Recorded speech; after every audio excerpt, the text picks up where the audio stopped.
What's up?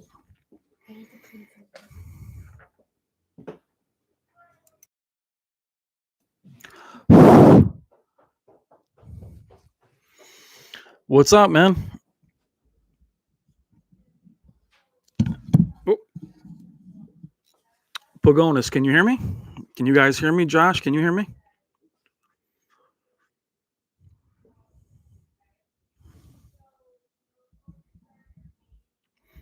How's the volume? What's up, blog? High definition. How are you?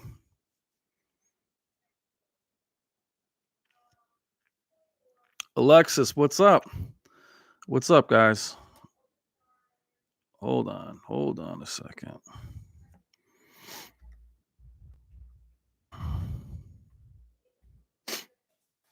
you guys doing today? So, normally what I do with these live streams is they're typically just what I call community chats. And that's really just to check on you guys, see how you guys are doing. I try to schedule them. Scheduling these things is actually a nightmare. You end up scheduling it, then it does a duplicate. So I just want to go live. I don't care if there's 2 people in here. The concept of it is just to connect with you guys and just talk about whatever you want to talk about. I do go directly by your comments, so I don't just freestyle it. So if you guys have any questions or want to just talk about how you guys are doing, where you guys are, that's what these are really about. And if you have any questions about gaming, TVs, myself, yourself, that's what these are for. So if there's anything you guys want to talk about, let's talk about them. Want to talk about upcoming TVs? You want to talk about anything? Just fire them up in the comment section and I'll respond to them. That's really why I'm here. Okay, Dana White. Imagine if it was Dana White. Having a hard time deciding between 85-inch Q90T and an 82-inch 800T. Which one would you go for? That is a great question, Dana, because you're really talking about size of the 85-inch. I'll say it to you this way, Dana. If what's amazing about 4K versus 8K, it really depends on how far you are. If you have the room for 85 inches, I'd honestly go, and all depends on what the price is. I might go for the Q90T, honestly, only because I just have a hard time spending that kind of money for the 8K displays now. Just I feel like, especially with Samsung, this year coming in, their focus is going to completely switch to mini LED. So in many ways, I'd have a hard time making that jump. If you have the room, I'd go for the larger Q90T. I like the display a lot, actually. And it all depends on the value. You know, always aim for value. Alexis, what's up? Dealing with this snow, homie, waiting for Robert to send me my LG. Oh, cool, Alexis. Hopefully you told them that I sent you. You know, I'm very close to them there. You know, we're actually really good friends. So if you hit up Value Electronics, let them know that I sent you and they'll take care of you. And if you don't hear anything, Alexis, email Robert directly or call the store. Blog high definition. Now, when I do these guys, I do read them. So I don't want to skip anybody. So let's see. Blog high definition. I'm fine. I've seen that you were a bit impacted the story of OLED or LCD, but like you, I've got several screens previously. You know what's funny? Blog high definition is when I did a video. My last video was about OLEDs and the love or hate that they receive, and I brought up about channels, whether it's me or much larger channels or smaller channels. A lot of times people will go to a channel and then say, okay, I'll go by what he says. The good thing about smaller channels like myself is, you know, I buy what I'm going to use.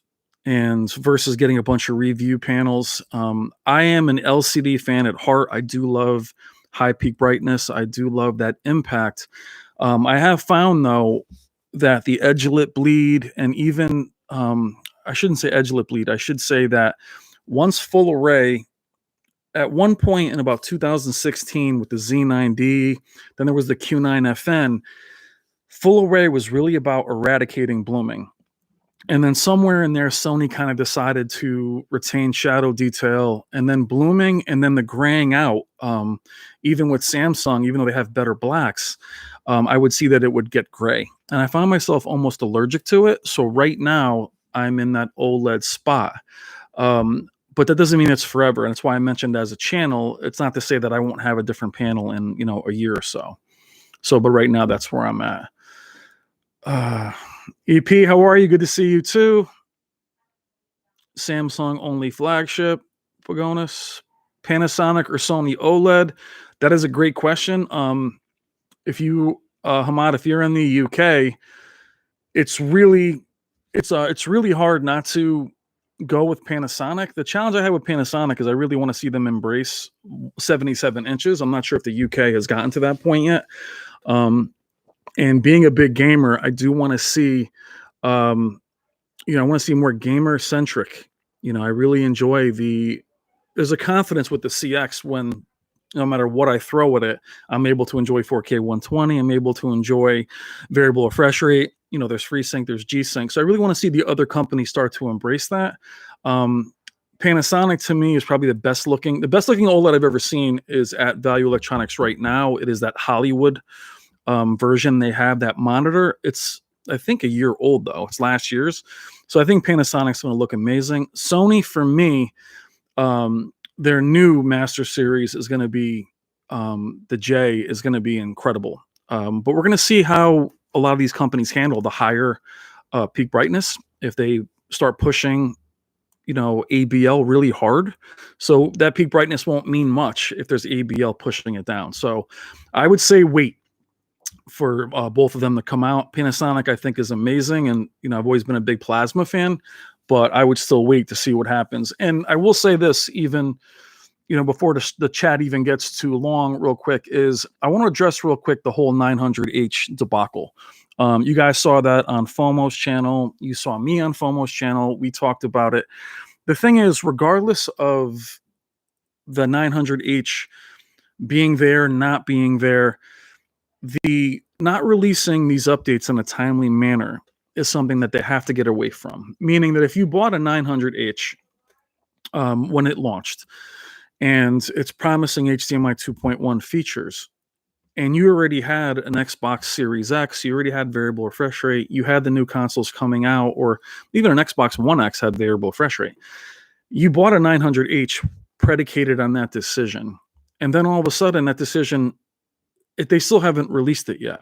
And then you have new panels coming out. So my issue with them, and even buying a new Sony OLED, which is why I'm still going back with the CX, is I don't want to wait for them to update it. And these promise of updates, it's just can't go on. And then the problem with promising of updates, guys, is that I don't want to see them fumble it. And there are issues with implementation. So a lot of times by the time they work it out, and now it's 6-7 months later, and we're already into the next cycle of new TVs. And those of you that have the 900H are now, you have a display that you love, but you bought it for that reason. And then next thing you know, it's not being updated. And now the new panels are coming out with HDMI 2.1 not implemented, but they'll have it. So there becomes that issue of buying what's in place, which is why I wouldn't go Sony yet, for me anyway. I will see them, I'll cover them, they'll be at Value Electronics, and I'll film them, and I'll try to get one home to review. But I really wish Sony would get away from that, because I really want to recommend them as the gaming feature. I'm not a fan of saying if you're a gamer, go here or go there, because Sony has about the best looking gaming preset out there. Hey, what's up, Cole? Let's see. I am 2.5 away from my TV. Use it as a monitor. Do you think 55 inches will suffice? X Intimidate, I will tell you this. Your boy is actually only about 5 feet from a 77-inch TV when I game. So I think 2.5. Yeah, I would. I would. I mean, that's pretty big. But what's interesting with a lot of the TVs, the 49 or 48-inch TVs aren't much cheaper. I would go with 55-inch. If you're going to be that, that close, yeah, you'll be fine for both. Let's see, Ernesto. I'm in the process of buying a TV for my parents. Their TV messed up, and it was 200 2100 credit. They currently have a 65 inch. They're thinking of going 75. You know, what's funny, Ernesto, is when it comes to buying TVs for your parents, my parents just bought a TV and I threw all these features at them, and all these different models at them. And they just kept saying, well, I want to get a 75 for 1500. That's where I would, aim at the larger Samsungs or the larger Sonys, because they're really going to be watching primarily full screen, cable, and sports. So the 900H is actually a really good choice, Ernesto, for those larger panels, because they're not going to really be using the HDR and the things, even if they stream. I mean, so don't go nuts for your parents unless they're very tech oriented, pushing the features too hard, and then they never use them. And it ends up being a waste of money. So if you go larger, I would go with the Sony. I don't like the LG larger. And I'm thinking about that Costco group. I would stay Samsung, maybe Q80 or a Sony at that. Brandon Lee, what's up, man? How are you, my friend? Really good video you made yesterday. Really shows we need to try displays before we buy them. Yeah, and that's really hard, obviously, because as we know, or maybe you guys don't know as much with TVs, and it's such a large item and such an expensive item, you really aren't able to try them on and then say, oh, hey, I don't love this, and then hand it back. And you'll get blacklisted pretty quick. And I'm not a big fan of people returning displays simply because they don't love them. You can't do that with your ovens. You can't do that with a dishwasher. And they are appliances in that regard. But TVs are visual. So it's really hard to get a sense. My advice, or not advice, Brandon, you know what you're doing, bro, is actually you guys all doing these comments, is go in and see if you can get your hands on the remote. And then right away take it out of Vivid and see if they'll let you show some content. Let's see. Josh AK, I'm pretty excited for the Samsung. I am too. Josh, I think, I was on with FOMO and him and I were talking about 12-bit. I would love a little more clarity on 12-bit and how it will show up. We talked that day on his podcast about TVs are very guilty of pseudo 12-bit or pseudo HDR. Like they really do tend to not deliver the full. I want to know what 12-bit's really going to mean. Is that going to be the 12-bit you can enable in NVIDIA control panel? Is that going to be things that are only mastered in 12-bit?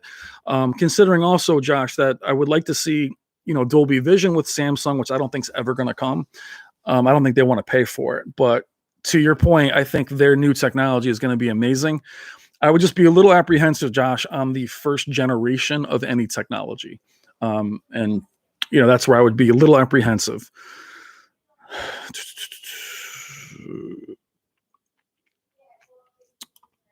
Mass, what's up? 1977, yo, what's up? Michael, how are you, Michael? Panasonic for movies. Yeah, well, HDMI, and I'm sorry if I'm moving too slowly with the comments. And if I miss your comment, just hit me up with it again. I don't know this for a fact. I'm not an engineer. I will tell you that the HDMI 2.1, when they include that on displays, it has to be a cost. It must cost more per HDMI, whether it's 48 or 40. There has to be an inherent cost of why they're putting one HDMI input on TVs. There should never be that, considering that. I mean, I've already used all my HDMI 2.1 ports. I have 4 of them on my CX, and they're already all used up. And I also have the Denon 6700H, which is still having some 4K pass-through issues. So that's taking up one of them as well. Let's see. Jay Gaming, how are you? For your comparison videos, is it possible for you to show anime cartoon?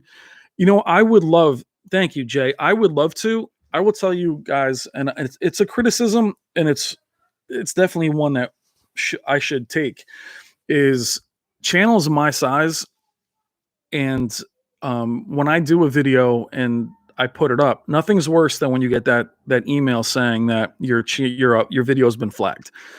In animation, there's certain studios, especially, that they won't flag you right away. They might flag you down the road, but the copyright strikes on YouTube are crazy.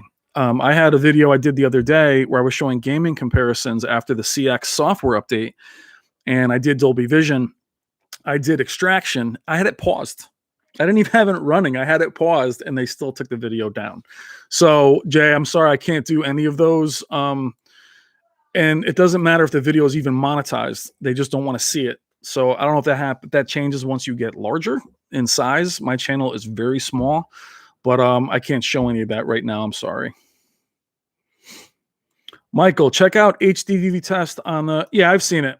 I do watch Vincent, and I do check out him and a number of other channels that I can learn from, and as well as talking with Value Electronics. The challenge I had with Value Electronics as friends is a lot of things they tell me I can't say because he gets it straight from the engineer.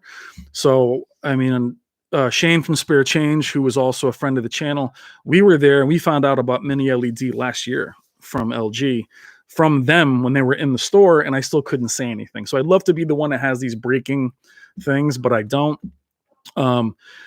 We'll see. I know he was talking about different layers added to the panel. I'm not an engineer, like I said, so we'll see how that is in person. The challenge with being a little too analytical with TV technology, and everybody gets very bogged down in that. That's why my channel is not that way. I'm basically a regular person that loves this technology. I want to know what it means on screen. So when I chase specs, the Q90T is a really good example of that. The Q90T this year, spec-wise, was a little bit of a step back from the Q90R. The Q90R was a step back from the Q9FN. However, what's on screen doesn't show that. The Q90T looks amazing. So sometimes we can get so caught up in specs that we don't look at the screen anymore. And I think that's very important. So while I like watching Vincent and his breakdowns, and same with artthings.com, which they're awesome as well, is eventually I want to see it on screen and see it with content, because and I'll do a video on this with reviewers. And I mentioned this on FOMO's podcast as well. The flaws that I see with TVs in my own home, I never hear them discuss.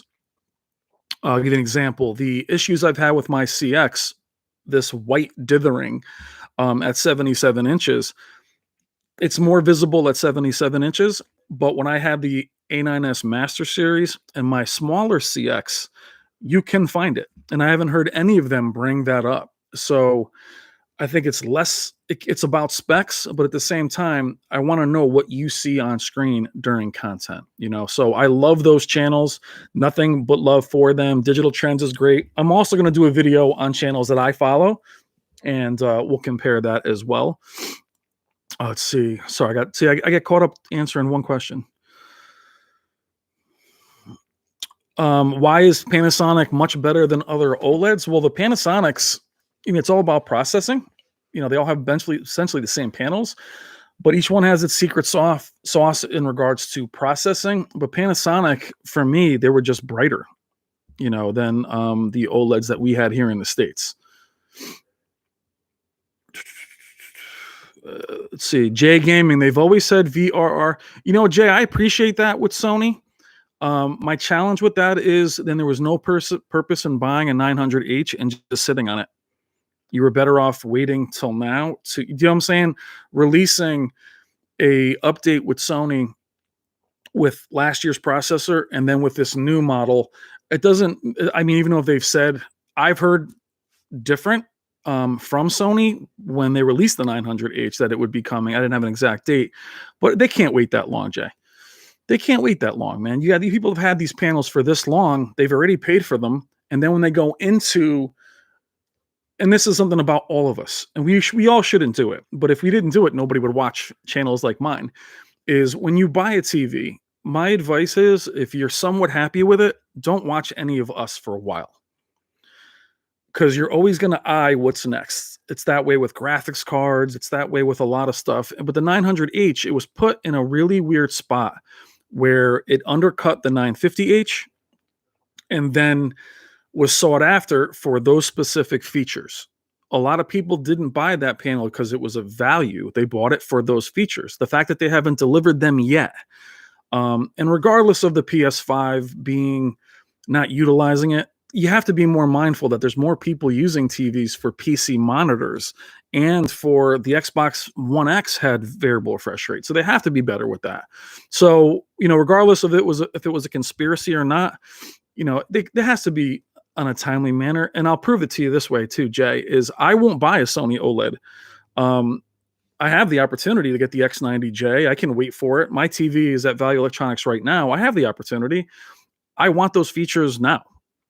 With the CX, I already have all. That's my personal for me. I'll still recommend it, but I don't think it's conspiracy or anything. I just think that, especially with HDMI 2.1, guys, every company was having a hard time with it. Samsung was struggling. LG was really struggling. I can totally imagine them being like, no thanks. Okay.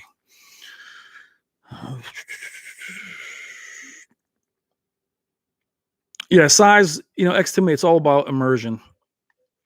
Vizio 85-inch P series, Michael, what do I think of it? I'm probably the wrong person to ask with Vizio. I've championed Vizio. If you go into my whole first 4K journey was with a Vizio P series at 2016. I have given them Hisense and TCL. I champion those brands. I want everybody to be able to enjoy HDR and everything they possibly can at an affordable price. I don't believe this elitist, you have to have this or have that. So I want Vizio to succeed, but they dropped the ball. I have a hardest time recommending them. I've had like 5 of them and they've all died, whether it's power supply, pixels everywhere. So I do like that they try to offer, those really high-end specs, but their algorithm for their full array local dimming is erratic. So I wanted that Vizio Quantum XP series. I got it. I did a review on it and it died before I could even finish the review. You guys can go back and check out those. So I really can't recommend them at this point. Son Goku, how are you? How about banding on the 55-inch CX? Put it this way, they're having a hard time. It's finding me a clean panel is difficult. So there's definitely an issue with banding on OLEDs that I never experienced. I've seen banding on OLEDs over the years, even Sony OLEDs off angle with red and green. Some slight banding, but never so much, dead on. So I don't know if that has something to do with this year being tough for the manufacturers. Could be, but there is banding there. I will do a video on what I think is passable. Well, I'll just say to you now what I think is passable. And it's interesting. I can say this to you guys. All right. I'll say it to you this way. As a reviewer, which I'm not, I'm just a tech channel. That's why we do tech therapy here. It's when I'm taking a display from Value Electronics. Right now I have a Q900R. I had the 950H, the A9S. I do this part-time, so I don't have a lot of time to really go over them for videos, but I do go through them. It's much easier when you're reviewing something to say that's not a big deal versus if it's yours. So when I took my CX out of the box, I didn't notice any banding or any problems with it at all, the 55-inch. I did an unboxing. I enjoyed it. Now in 5% gray, I would see, oh, thank you so much. I got $10. That's awesome. I've never had that happen before. And I don't know how to enable that. So thank you so much. That's really cool. Didn't even know that was on. I don't even know how to answer that question. Anyway, so I'll get back to that because I'm going really slow. I'm sorry. Thank you so much. Was Keith. Thank you so much, Keith. I really appreciate it. When you see reviewers, my point, when reviewers, whether it's Artings, and I will say the big ones, is Digital Trends, is they're not vested. It's not theirs. So I'm not saying to be super picky. I'm just saying that when it comes to banding, I'll never say dead pixels are okay. I'll never say that. I don't think it's ever okay. But banding, if you're not seeing it in content, and if you notice it here and there, it's passable. But if you're seeing it and different content, that's why I say when you first get a panel, really work at work it hard. Run your games on it, run your movies on it. Gaming is very challenging for dirty screen effect and for banding because we're encouraged to pan. If you're watching a film, it pans on its own. You might not see gradients problems, but with banding, it's you moving around. So on LEDs, what you'll see is a lot of times you're going to see dirty screen effect, or you'll see jail bars, you'll see the zones. And on OLEDs, I mean, there's a lot of banding lately. And I saw it on the A9S as well. The A9S was darker, so it wasn't as noticeable. It was also smaller. So let me go back up here. Again, thank you so much, Keith. That was very, very generous of you. Really appreciate it.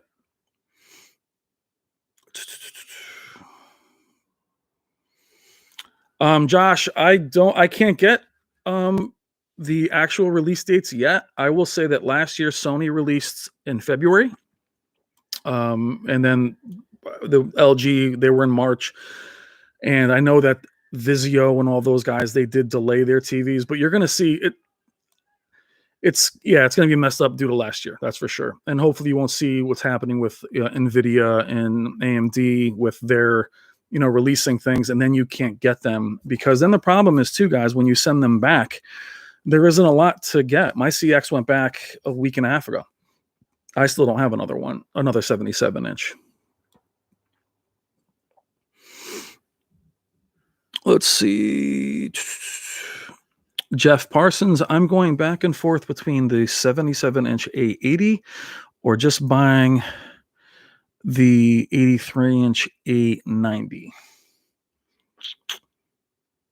Well, Jeff, what are you struggling with that? Is that just you want to, because of the 83, you want, that's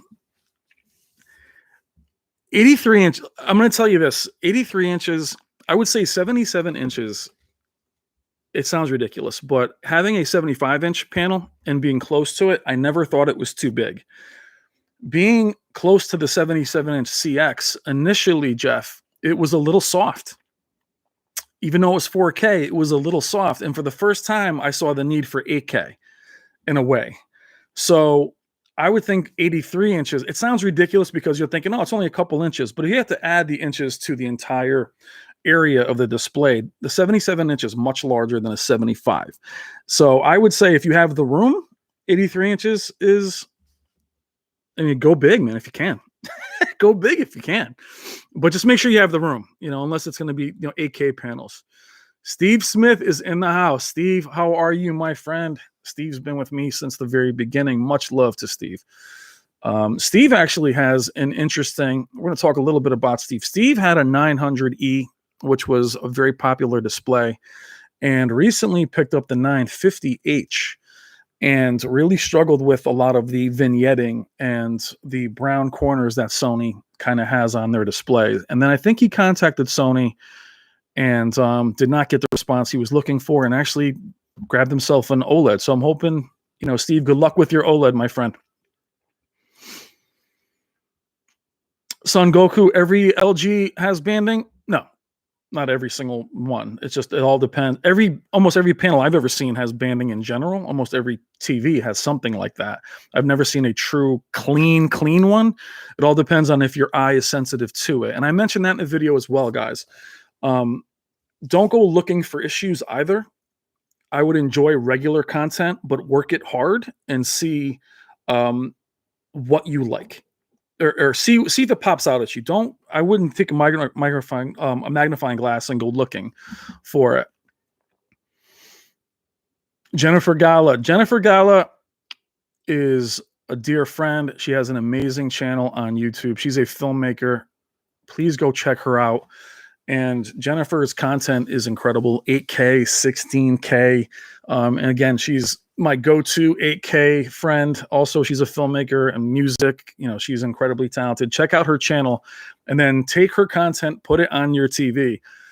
And it's crushing for TVs because it's a lot of space content. So if you have some blooming issues, she's going to show it to you. But shout out to Jennifer. Check out her channel. She is a great friend and very, very talented.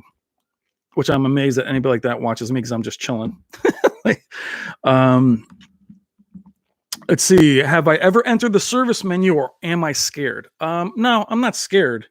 I just don't see the need to do that with the service menu. My CX is going to be calibrated, and I'm interesting with the way you're coming at me, asking if I'm scared. So no, I'm not scared. I don't see the point in forcing things on, um, and then not being able to disable them for SDR. So no, I'm not scared, but I don't see the point in forcing things in the service menu. I think you need to be a calibrator to really get the best out of that. Let's see. Yeah, Alexis, hit Robert up. Just email him. A lot of this stuff is taking a long time to get through.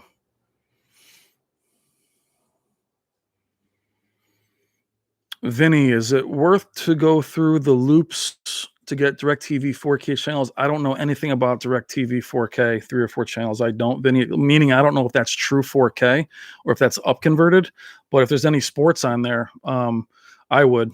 And the A9G is awesome. But see what the price is. I know DirecTV is really struggling with their finances right now. So I'm not sure if it's really worth the money there.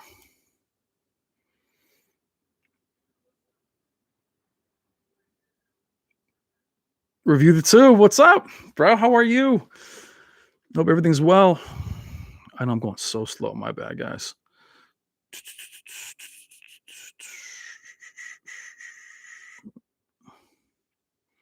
Titan Surge. Is the LG CX still worth it right now if I can't afford the C1?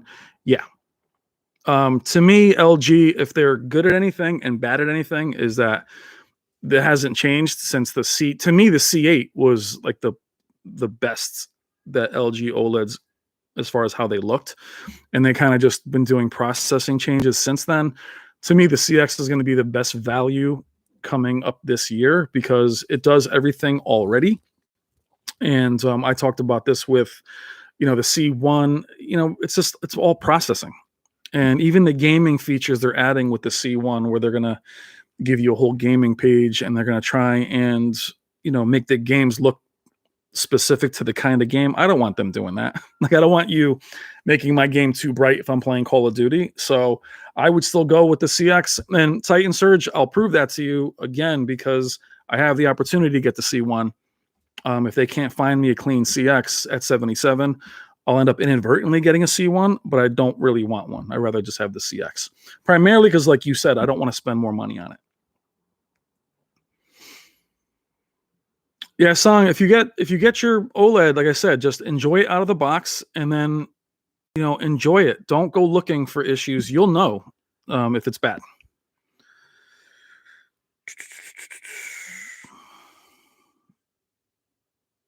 Do I think it'll be a big jump in terms of OLEDs and processors? I'm not a big processor guy. People will live and die by processing. There's a lot of talk of the C9, CX. The processor was a big jump, maybe some better upscaling. But to me, processing with the big three, with LG, Sony, and Samsung, their processing is among the best. To me, it's just marketing to delineate year to year to say, oh, we have this brand new processor. So, I mean, I think it's a way to sell TVs. I think they do have value, but I would love to sit with the marketing department and be like extreme and all these different all these different titles they give, all the different marketing of extreme 2-1 chip processor, blah blah blah. I don't put a lot into that. Again, we talk about I want to see what's on screen. All right. Well, I'm way behind.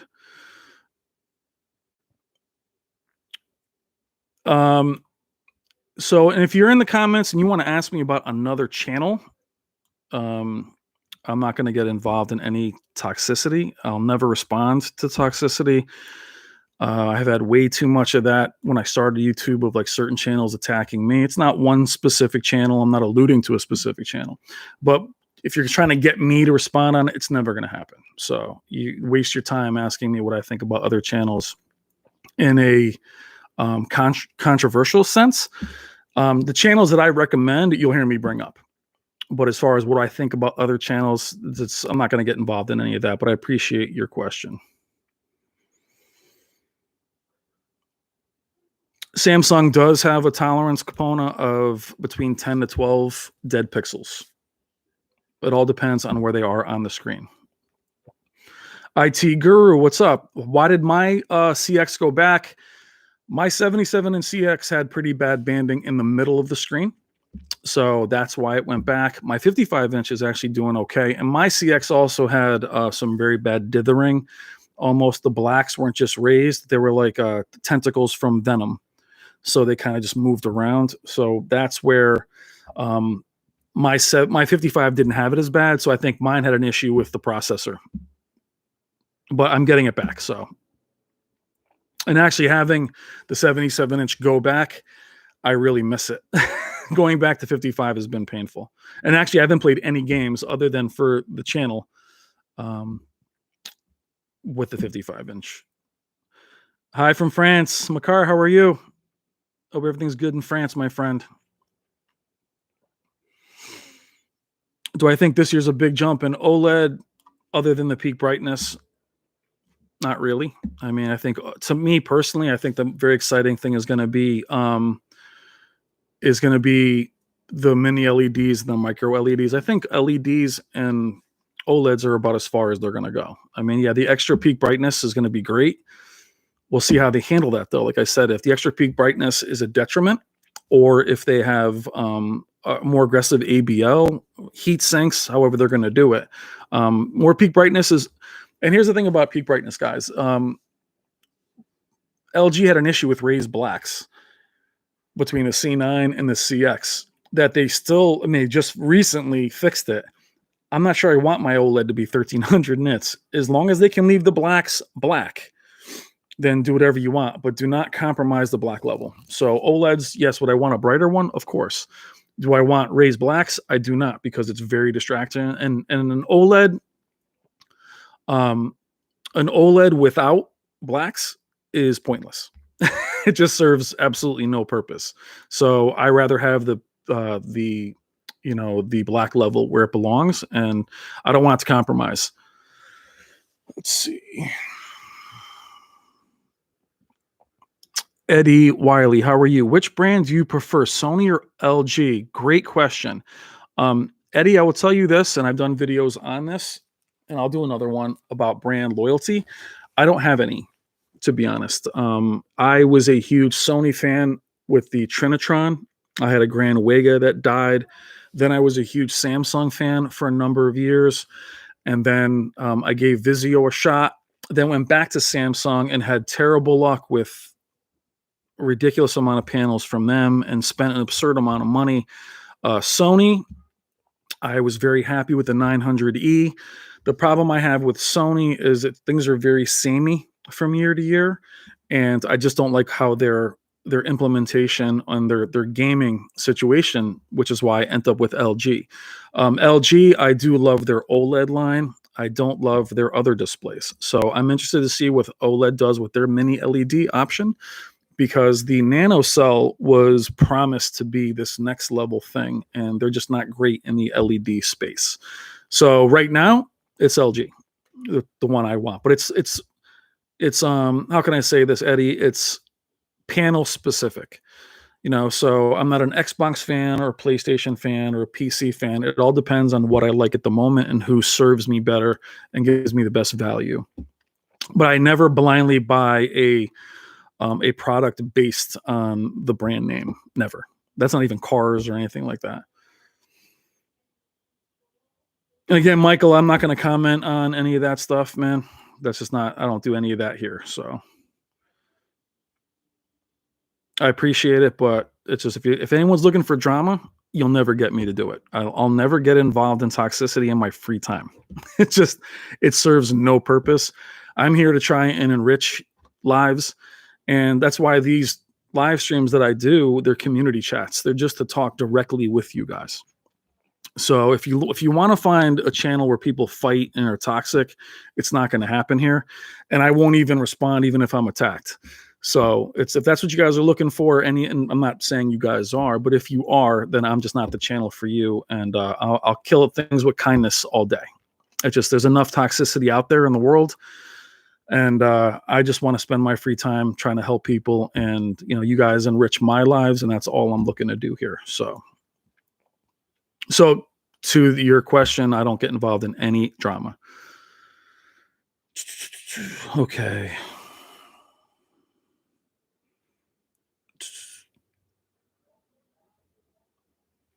Let me see if I can answer.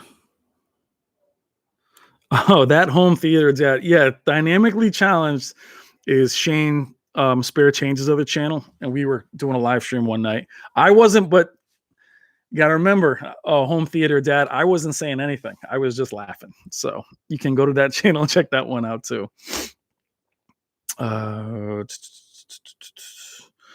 Titan Surge, the bigger the size of the TV, the higher chance of banding. On OLED, there is a higher chance of screen uniformity issues just due to the size, but it's actually just more of the size being more noticeable, that you can actually see the flaws. As it's just, I mean, the 77-inch OLED is, they're over 6 feet wide. So it's, you can see the flaws pretty clearly.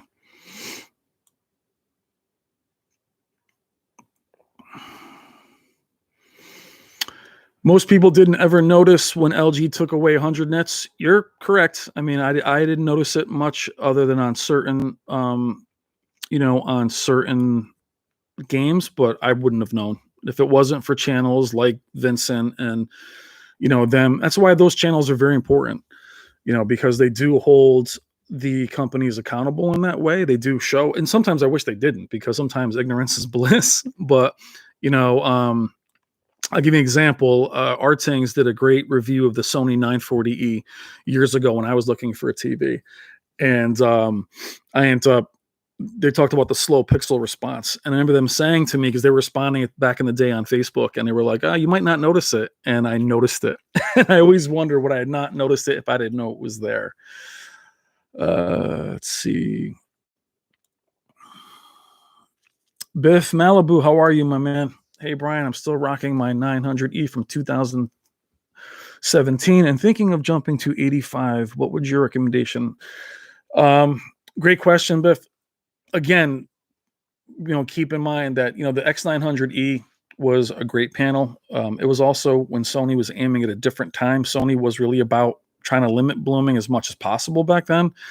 85 inches right now, the 950H is still a good choice, but there's not a lot of choices I recommend at that size. Q90, maybe the Q80, but unfortunately, a lot of the 85 and 86 panels that you're seeing at Costco don't have local dimming, or they're just not great. And again, at that size, so I would stay with the usual suspects. But if you want to get a 950H, I would at that size probably, or the Q90.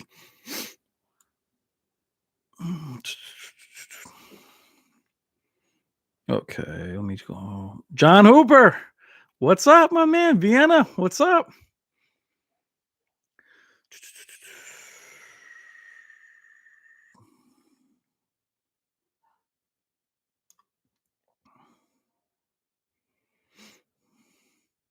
Jenner, I didn't have any sound issues with the Denon. I will tell you that I did notice how important eARC is, though, because the new consoles do not have optical. So I was using optical on my consoles because my Pioneer Elite didn't have 4K pass through, and these new consoles do not have optical, which I don't know why they don't, because people still use that for their sound bars. But what I am having issues with, Jenner, is I still don't have pass through. So the Series X passes through. It'll check all the boxes saying 4K 120. And then when you go to change the resolution, it won't go through. So unfortunately, the Xbox during certain games really needs, really needs you to change the resolution and in game. So I would just say that, if you're looking for pass through, don't buy those receivers yet. I like it, but I'm okay. Oops, sorry about that. That was very rude. I'm okay using eARC, which is, I should go after Samsung too for not having eARC on there. I think their Q90R doesn't have it yet. Again, home theater dad. That's Shane doing that. Shane and my boy Brass Tax. Let's see.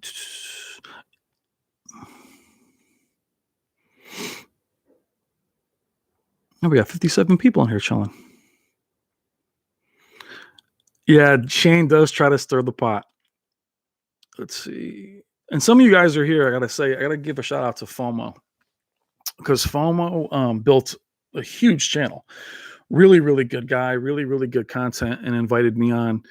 And didn't have to do that. And a lot of you guys came here from there. So those of you that came over from FOMO, welcome. Thanks for joining the community. Him and I did talk about, kind of positive channels sticking together and just kind of being more. His channels. It says my connection is unstable. You guys still hear me?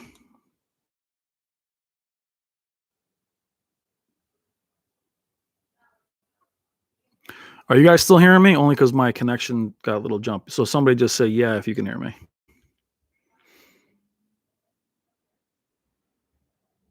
Cool.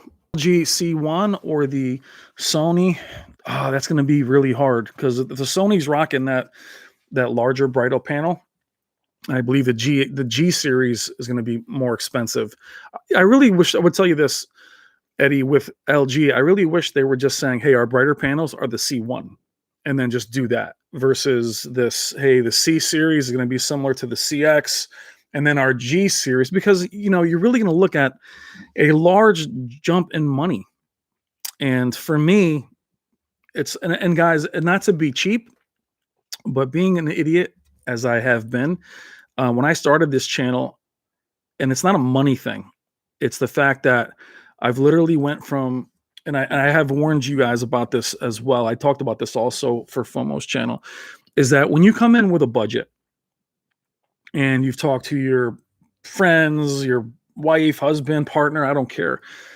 It's easy to start saying, well, if I just added 500, I can get this and I can get that. And next thing you know it, you find yourself literally going from, and I'll actually detail it. I went from a Vizio Quantum XP series, $4,000. All right, $4,000 today is, you can buy a 77-inch CX. You can buy an A9G. That was a Vizio in 2016. That panel, I had 3 of them. And then I talked my wife into getting a KS9000, which was at the time, I believe, $6,000 or almost $7,000. I had 3 of those. They were terrible. The KS8000 had less issues, but the KS9000, mine had terrible problems.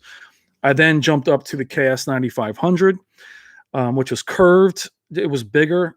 It was even worse. Then I went KS9800, which is still the best looking LED I've ever seen in my home. I had 3 of those. And those are the first ones you'll see on my channel. There was like blue lightning on the screen, and Samsung did not want to replace it. So what I ended up doing is then going back down to a 940E and then to a 900E. So the story of what I'm telling you is, I do not feel that any of these TVs are worth X amount of dollars. It doesn't matter what your budget is. I would not. So for me, for instance, if I was to say, hey, my CX is worth $3,500, but the new GX for 30% more peak brightness is going to be $6,000. No, I would not spend 20%, 30% for that peak brightness. That's just me. Just more value. It's not that I'm valuing money more. I just know that it's not getting me anything more. It's not really going to be so night and day that I think it's worth the value. So I'm more value conscious, not because money is much more of an issue, which it is for everybody, but I just know that it's not going to lead to. And the reason I say that is I've sat with the ZX, which is 30,000, the Z9G. These are all amazing panels, but none of them are worth that money. Okay. Let's see. I'm actually going to go back this way. I know I'm a terrible live streamer. I'll tell you that. Awful live streamer, because I actually just read the comments. Oh, you found me, Home Theater Dad from Dynamically Challenged Spirit Change. Yeah, Shane's my boy. Shane is my boy. And Shane lives close to me, so we actually hang out together. Brass is in the UK. Brass, we talk every day. And if you see Brass he puts out content here and there. Him and I are looking to do podcasts weekly at some point. And FOMO, I mean, it was great. I got really good feedback from him, and he's a really nice guy. And FOMO's doing it. He's doing videos every day. I mean, I don't. I have kids. I have a career outside of this, so I'm not able to do as much. I would love to, but I'm just here hanging out with you guys. Let's see, where are we now? David, how are you? Will I review the? Hopefully, I'll get my hands on it. I will say that before what happened. My situation with Value Electronics, or what we were looking to do, even Shane and I, was we did the shootout with the AAH, and our plan is to be part of these shootouts with Value Electronics and get down to the store every time they have something new, albeit bring a panel home, which is hard for them because they can't sell the panel again. So I'll tend to bring smaller ones home just for space, but also to go into the store and review things and have time with them. The problem is Value Electronics is very busy, and it is it's if you've seen me do videos in there before, you can actually see them behind me in the reflection. So it's hard to go in there and not interrupt their business. So I don't like to do that. But if it wasn't for what's happening now, it would be easier for me to just go down a couple times a week. And I'm a little shy about that. They've always been very welcoming to me, but I will have the A89 OJ at some point, whether it's having it home or reviewing it there fully. Let's see. 1984. Thank you. Lee Darley, what's up? Douglas Lopez, what's up? I'm sorry, I'm seeing all you guys.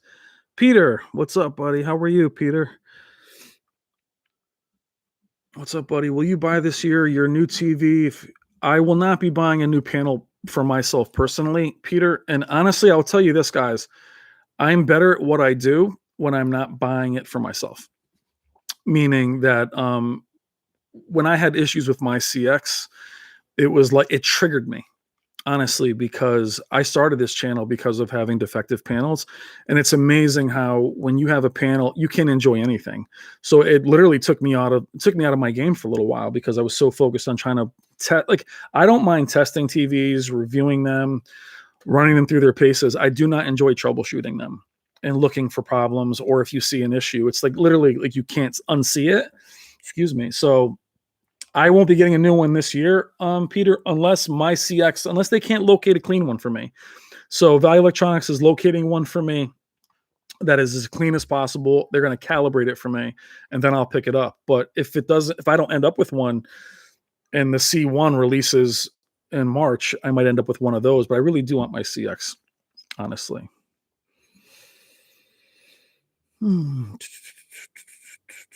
Yeah, Jenner, Shane, Brass Tacks, and FOMO. Yeah, it's all about creating, again, positive communities. I know YouTube, there's a lot of drama. And I know when I say that, immediately you guys in your mind are going to think about specific. I don't get caught up in that. It's not about specific anybody. The communities in YouTube are very toxic. Gaming communities, it can be a very toxic platform. So it's not about a specific channel or anything. I just want to align myself with people that are more positive and want to have fun. And doesn't mean we can't talk smack.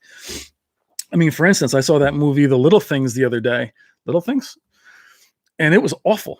I mean, that movie was absolutely terrible.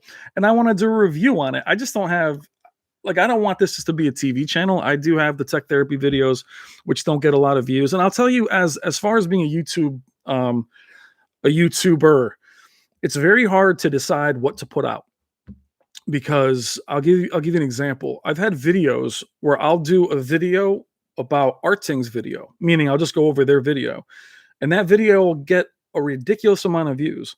And then you'll do a video where you work really hard at it and it'll get no views. So it's very hard to not start doing what gets views, but that's not what I want to do. Meaning that's not the way my channel is set up. My channel is more personal. It is more of a therapeutic, psychological aspect of TVs. So we all have our own identities. I don't want to be like anybody else you see out there, because I just want to be me, which means I am going to do movie reviews. I know Brass and I are going to be doing more, just podcasts talking about movies, but that movie was awful. If you guys want to talk about that movie was terrible. I wanted to like it. I love Denzel, but it was awful. Let's see. I'm way behind. Again, if I miss you and I miss you repeatedly, just hit me up again.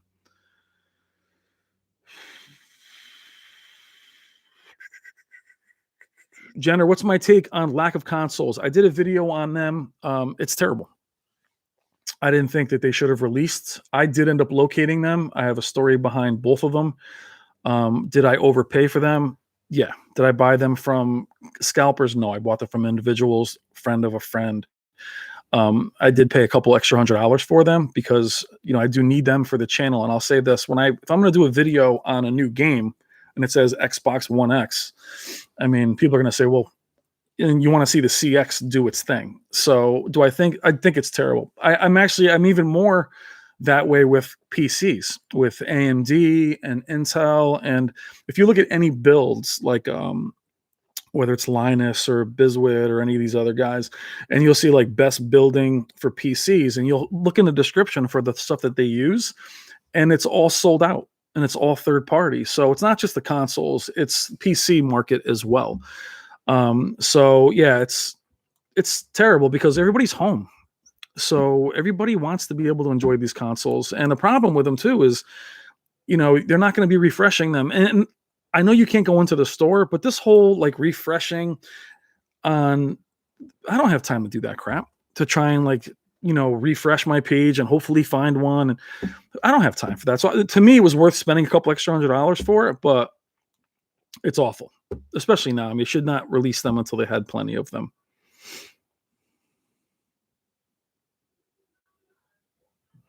Tyler Marie is asking, if were you to buy an OLED from Matters, as far as good or bad panels, a bad question for some reason. Sorry if I think you're asking me, Tyler, what are the pros and cons of OLED?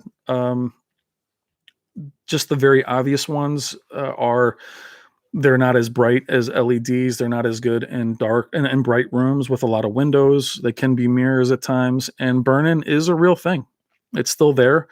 It's much harder to do, but it's still there. So those are the primary reasons. And it used to be that they were too expensive, but they're pretty reasonable now, Tyler.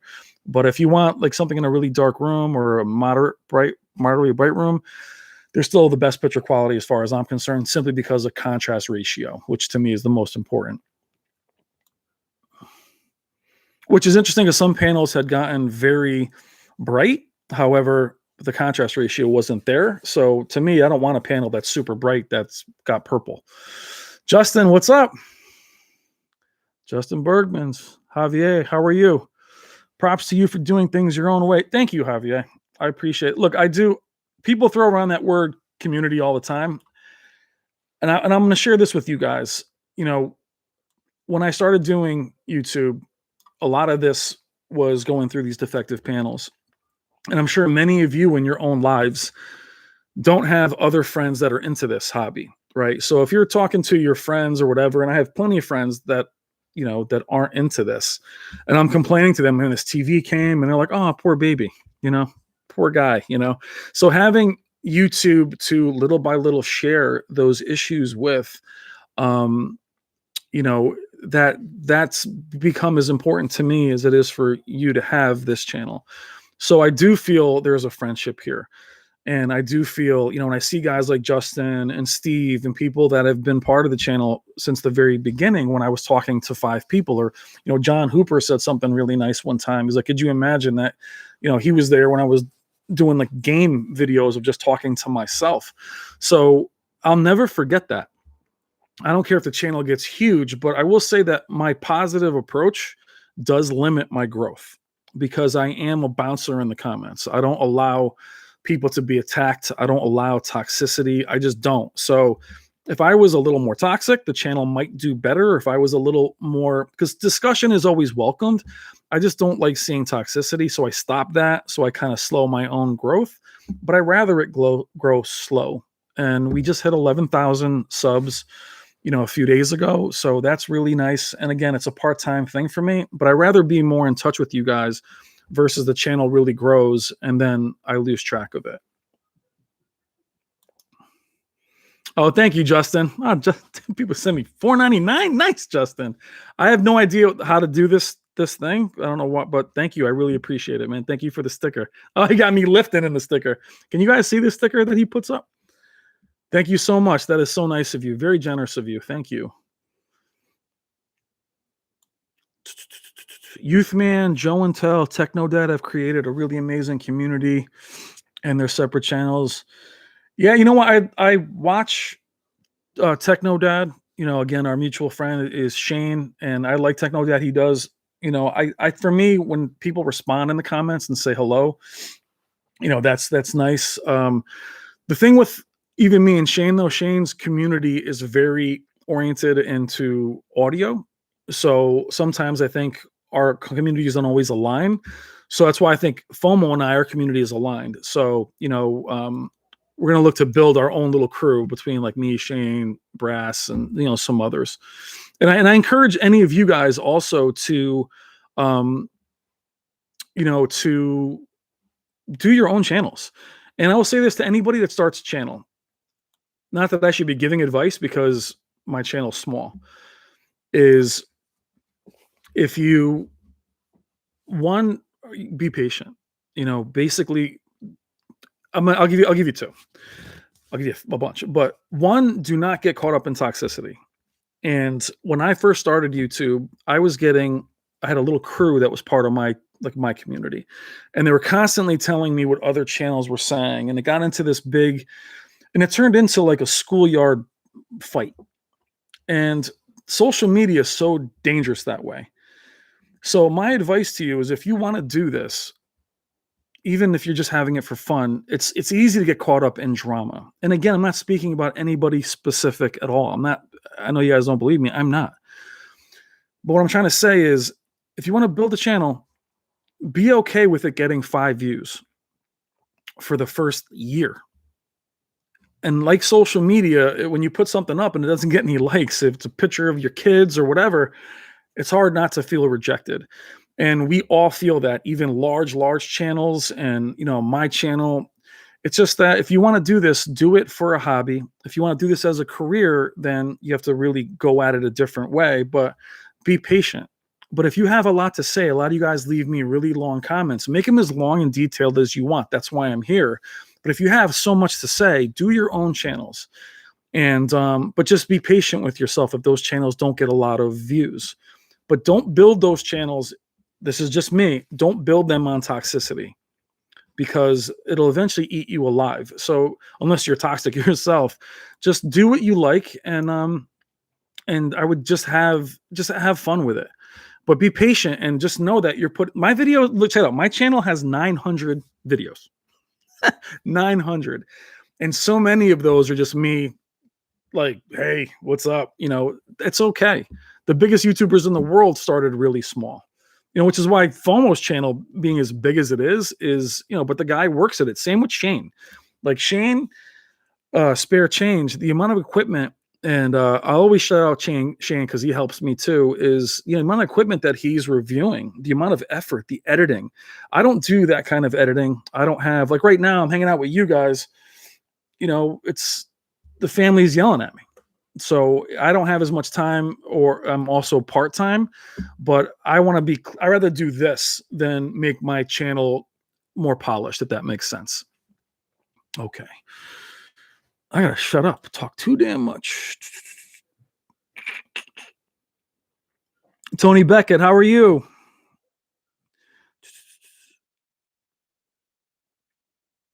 Howard Franson, what is best? X900 versus the 950. If you mean the X900H versus the 950H, the 950H is the better panel. It's just to me, it's just a better panel. Other than the value, the 900H being cheaper, Howard, and having those HDMI features, the 950H is a better panel. Better peak brightness, better HDR, just better all around. Ye Rock Hawkins, how are you? How's everything, my man? And I think you know, I'm totally mispronouncing that. YE Rock. We talk in the comments. I believe you have a channel too. So guys, check him out. Very knowledgeable guy too, man. Love your comments. Oh, Perry Bryan, you better send me some sunshine, bro. I was out there shoveling. I felt like I was at the Overlook Hotel. That's why I look so good today for you guys. That's why I was late to the live stream. Patrick Noble, how are you, my friend? Let's see. I just lost Patrick's thing.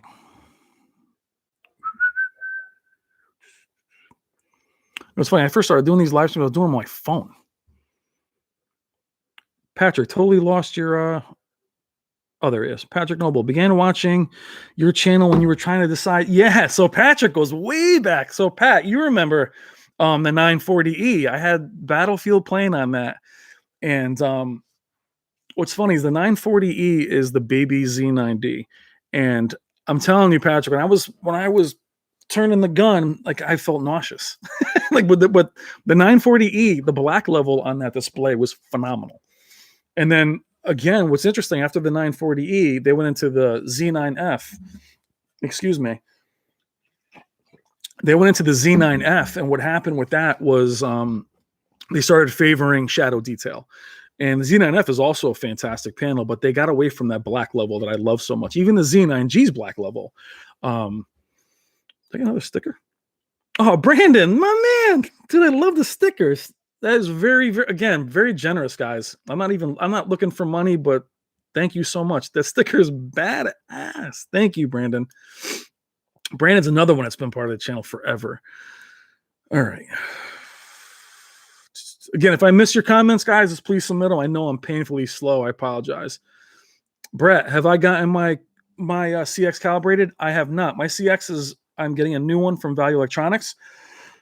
Excuse me, Brett. But when it does get calibrated from their calibrator, Jonathan there, you guys actually have seen him on the channel before. I'm actually going to film it. So we'll actually be able to see real calibration with real equipment, and he'll go through it with us, and we'll see, and, I think calibration is interesting because we talked about this in the video the other day is, what is accuracy? Some of us will say, I want the most accurate image. And then I would love to have a group of us sitting together to say that, hey, I think this is accurate.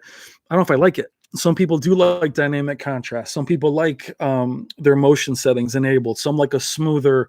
So, I'll be interesting to see how I feel about the calibration, Brett, but it's going to be getting calibrated, and you guys will see that. I'll film that.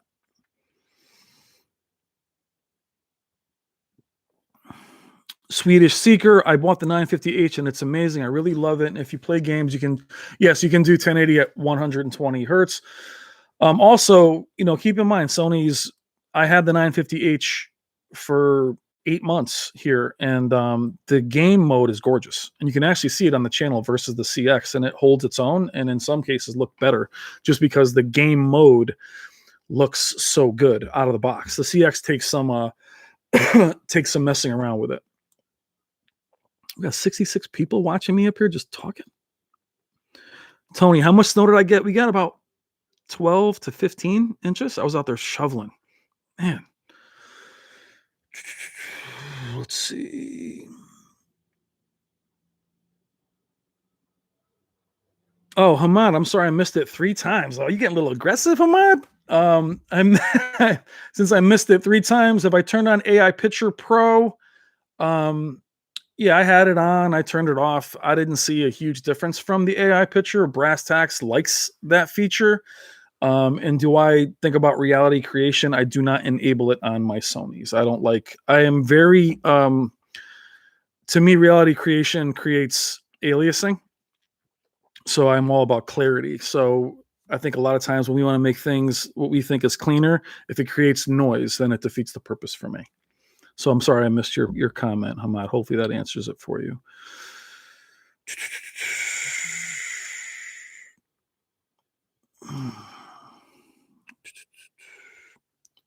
Sam with 84, how are you? My boy. Sam with, you got a new panel. What did you get? Did you get a 77-inch? You got something recently that was crazy high end. Hopefully you're loving it. Samuth, put in with what if you can what you just got recently. I know we were just talking about it. Also, the AAH guys, I know everybody sleeps. Oh yeah, same with you got the 55 inch. I know you're loving it. Awesome. Thanks for telling me, man. Um, the AAH of last year, everybody sleeps in that panel because of the A9G. And the AAH did have some improvements. The black frame insertion has a little better shadow detail, but people refused to buy it because it wasn't a master series. So the AAH and even the 950H were put in this really weird position where they almost couldn't succeed because they had the 900H below it and the Z8H, and it was really weird with their lineup. But if you guys want a really nice OLED, the AAH was awesome.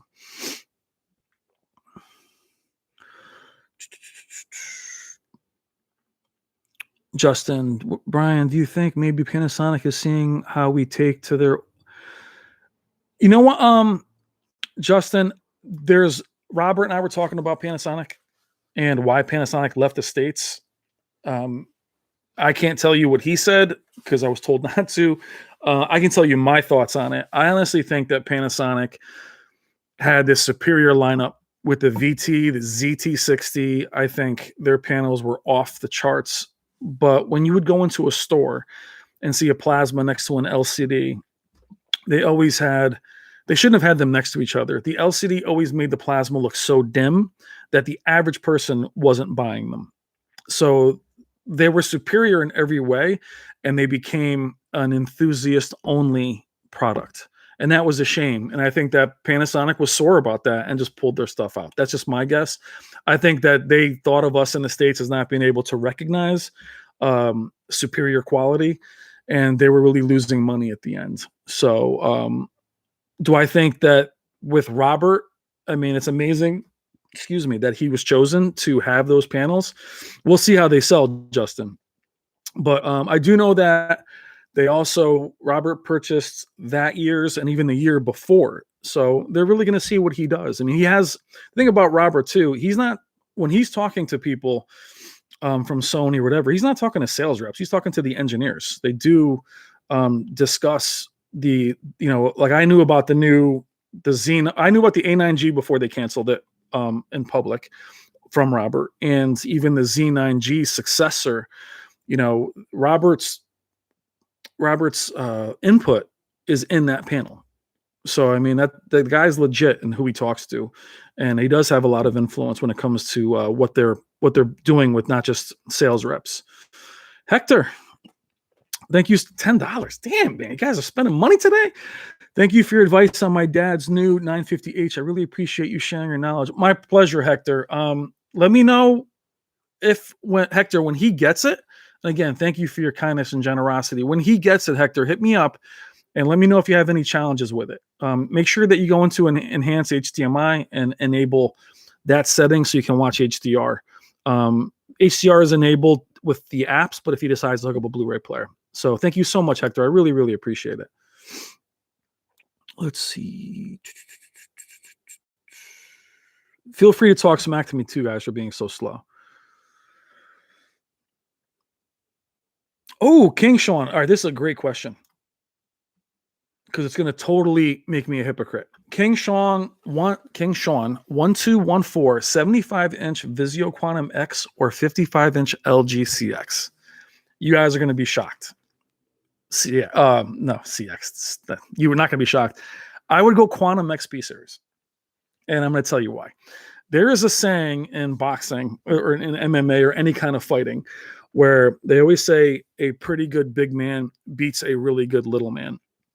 And, you know, the CX, as gorgeous as it is, if you can get something that's large, now this is just preference because people play, like I'm right now, this is my wife's desk and she's an IT person. So there's monitors everywhere.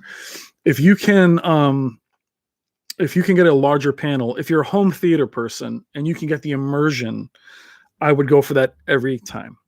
Now, I would only say that, King Sean, because the Vizio Quantum XP series is full array, and it does have HDR, it does have Dolby Vision, even HDR 10 Plus, if I'm not mistaken, and it's very bright.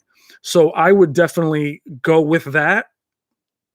But do me a favor, King Sean, if you do buy the Vizio, please get it from a Costco or one of the places that does have a comprehensive warranty.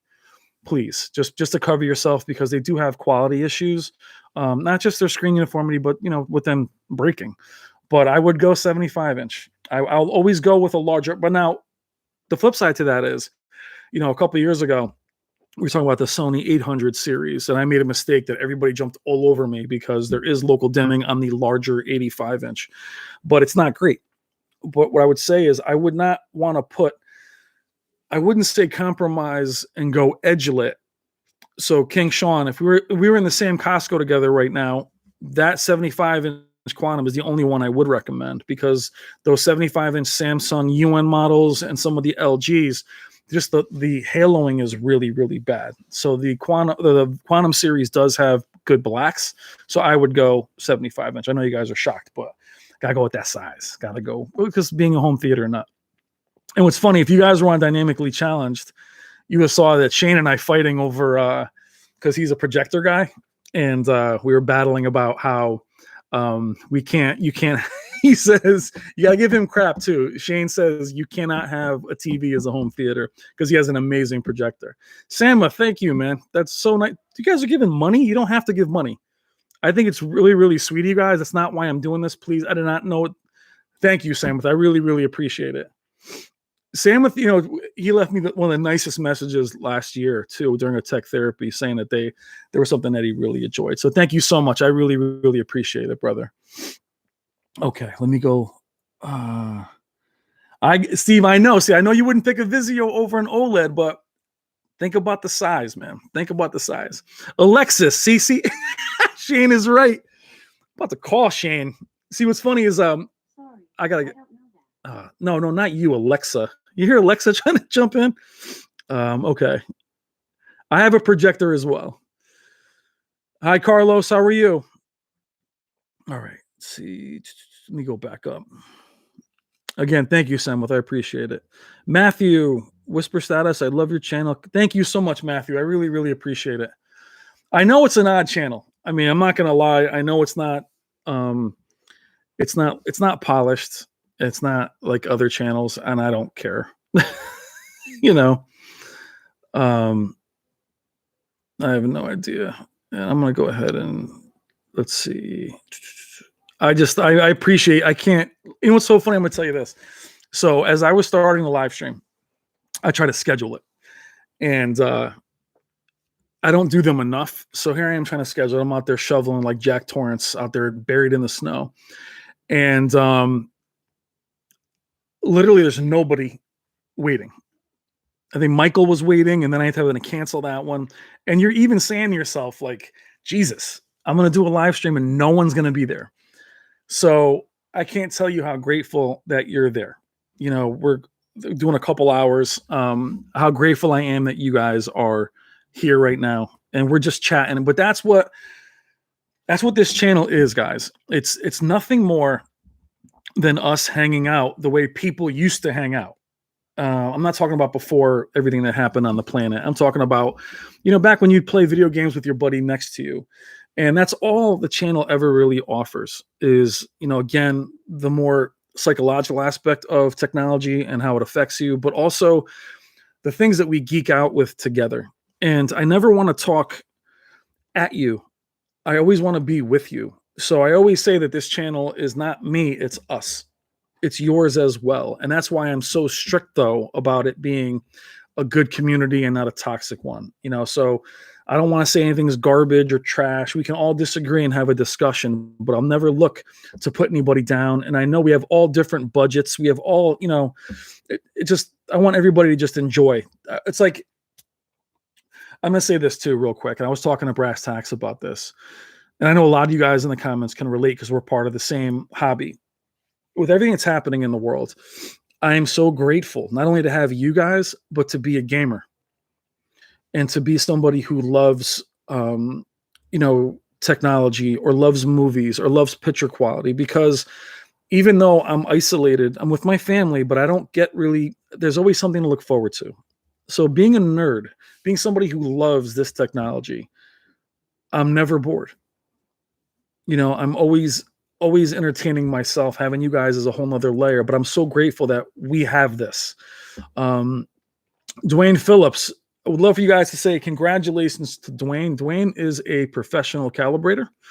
Dwayne actually he got his education, and he'll be calibrating. And I'd love to have Dwayne on sometime when he's going to start doing calibrations. Awesome, positive guy in the channel, but is actually becoming a calibrator, or is a calibrator, or has got a certain level of it. And I know he's going to keep going with it, but he's spending the money. Good for you, Dwayne. Congratulations, brother. All right. Damn, I'm getting behind. All right.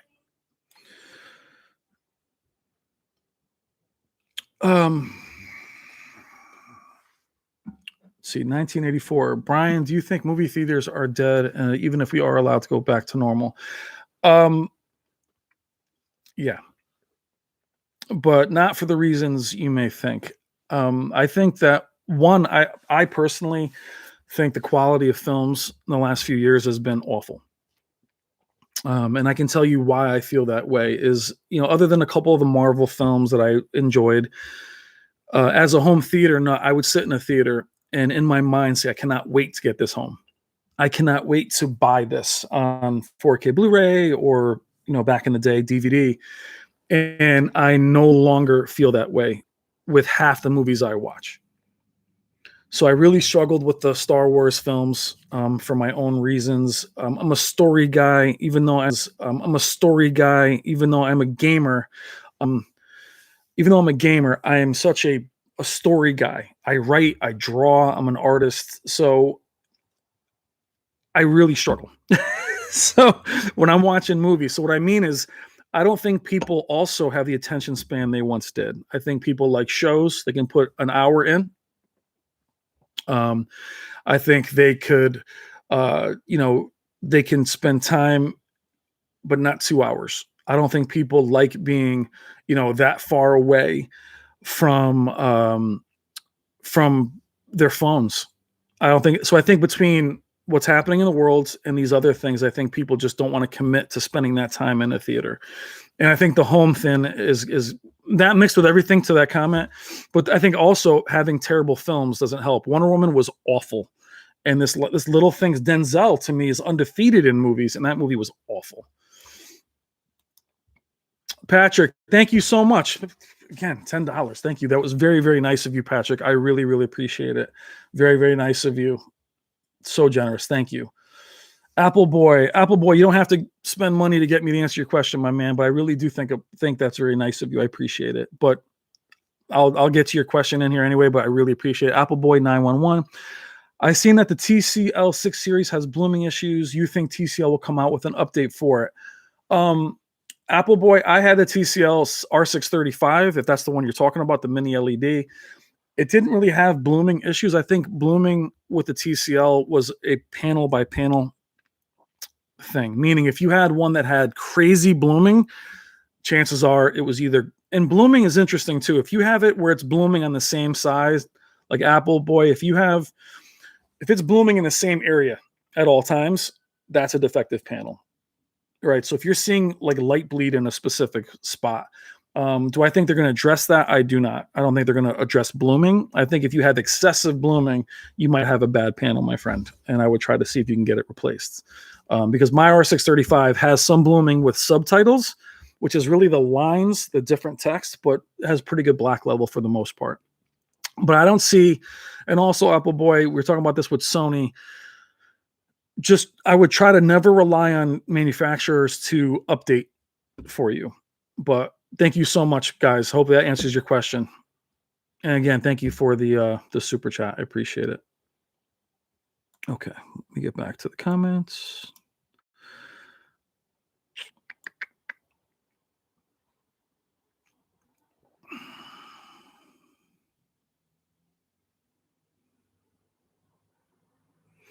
Tony Beckett, when are you and FOMO joining up again? I really enjoyed the last stream. That's how I find your channel. Thank you, Tony. I mentioned FOMO. We're going to do it again soon. I think he wants to do another one once I think the prices are out. But, FOMO's channel, that dude's doing content every day, sometimes twice a day. So if he wants to squeeze me in, that's great. I'd love to do another another live stream with him. I think he's great. I think he's very knowledgeable and he works at it. I mean, he really puts out great. And FOMO too is he invests the money. He'll buy the panels and he doesn't send them back or return them. He'll work at them. So I mean, his channel is blowing up. He deserves all the success that he's getting, and we'll definitely do it again. But I think to your question, Tony, he's pretty busy. He's making videos all the time, but we'll definitely do it again.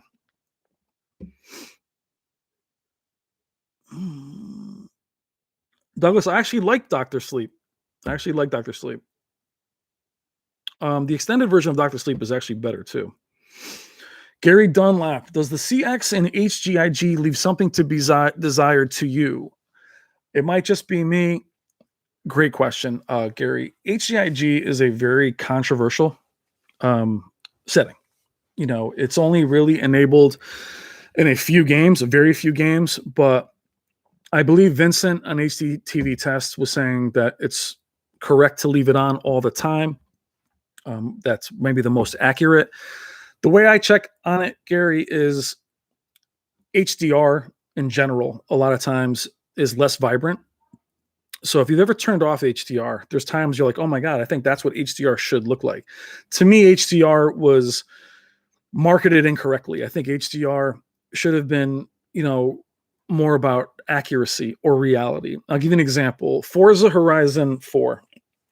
When I played that game in HDR on PC, I was blown away by how real it looked. When HDR was having issues with Microsoft at the time, the game looked so absurdly cartoony. Now, it looked almost like an old Sega game, but at the same time, I couldn't go back to it without HDR. So what I'm trying to say is that when I enable HGIG, if I don't notice the difference between HGIG on or HGIG off, I typically won't use it. I like dynamic tone mapping. It's punchier, but it's all preference. Now, Gary, too, and I know a lot of people will disagree about this, I don't feel there's a right or wrong when it comes to settings. Put up what you like. You want to make your picture saturated or clean or whatever.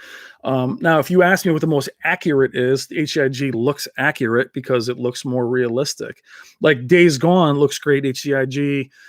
But, Gary, if you feel that HGIG is dull to you, then don't waste time thinking about if it's correct or not. Throw on dynamic tone mapping and enjoy the extra brightness, especially since OLEDs can look dim at times.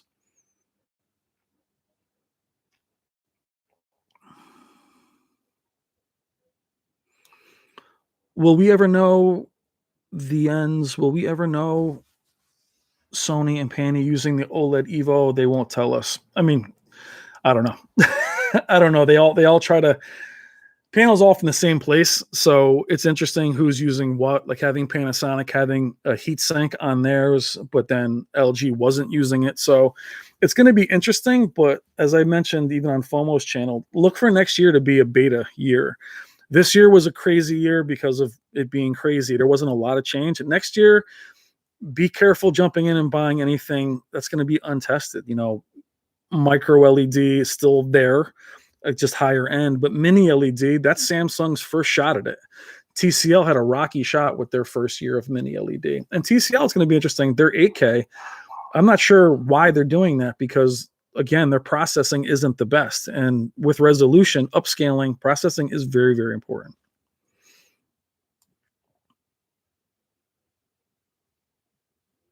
Well, I'm absurdly behind. All right. Okay, Dwayne, you're only level 1. That's all right, man. You're spending money on education. And Dwayne, trust me, bro, you're going to be a correspondent on the channel because, like I said, I need sometimes you need the real technical. I'll never claim to be a calibrator or anything. I'm not. I'm just the same as you guys.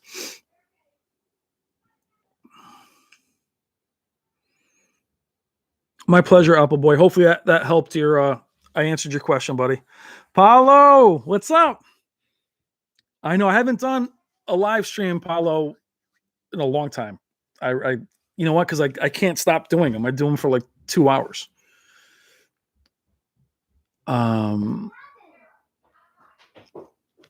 Enjoying my A9G. Had some banding. Yeah, again, you know what? Again, they're all going to have some banding. It's just if you don't really see it, don't chase it. You know, it's going to be really hard to find a clean. And trust me, if you get really frantic with it, you'll never. You'll like you have to be able to kind of come back and redo your palette. The Evo is the brighter palette, the brighter OLED, Steve.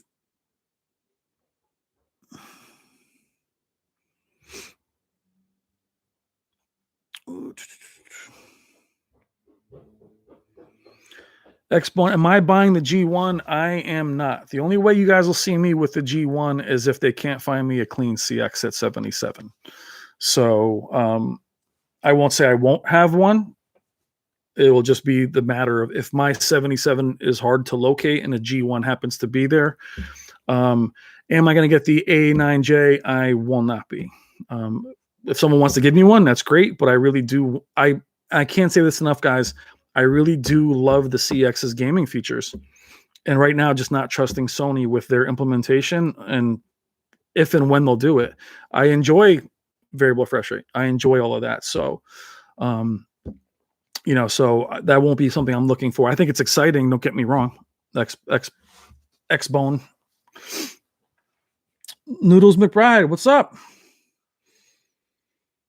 I haven't had any experience with the ATCS SC, I should say, 3.1 yet. I have not seen that yet at all. I've not played Mass Effect Andromeda 1984. I think it's one of the only games that has Dolby Vision, though.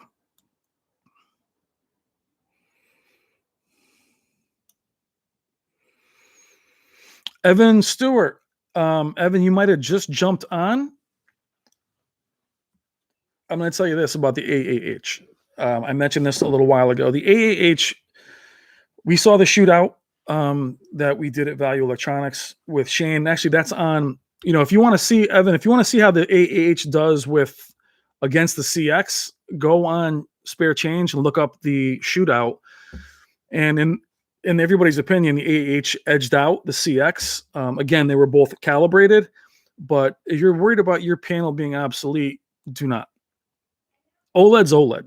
I mean, you're going to see the new A9J be brighter, but guys, OLED's OLED. There's nothing that's going to come that's going to make you say, "Oh."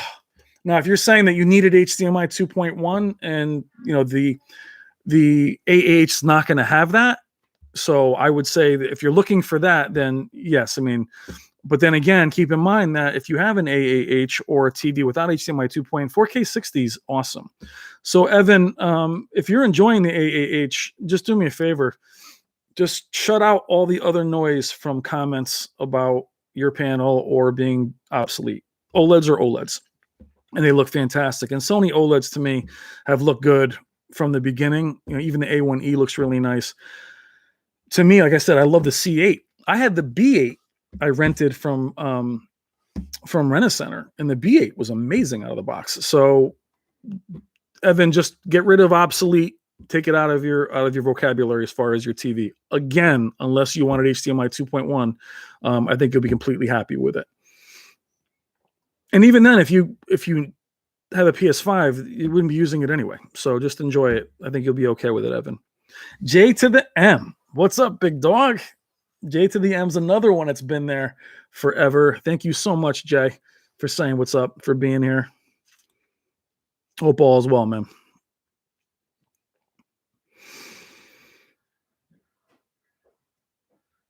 Noodles McBride, I want to hear your take on micro LED versus OLED and the possibilities of the two, maybe. Great question, Noodles. My pleasure, Evan. Hopefully that helped. Just go enjoy that TV, my man. Trust me. Even if you take a break from people like me, just enjoy your panel. Let me go back to where I was. Noodles, my take on micro LED versus OLED. Micro LED to me is still an untouchable, being it's only on Samsung's highest end. The concept of micro LED in theory should beat OLED in the sense of delivering LED peak brightness with OLED blacks. That is the theory. I've not seen that proven. As much as I like the TCLR 635, they're still blooming to a degree.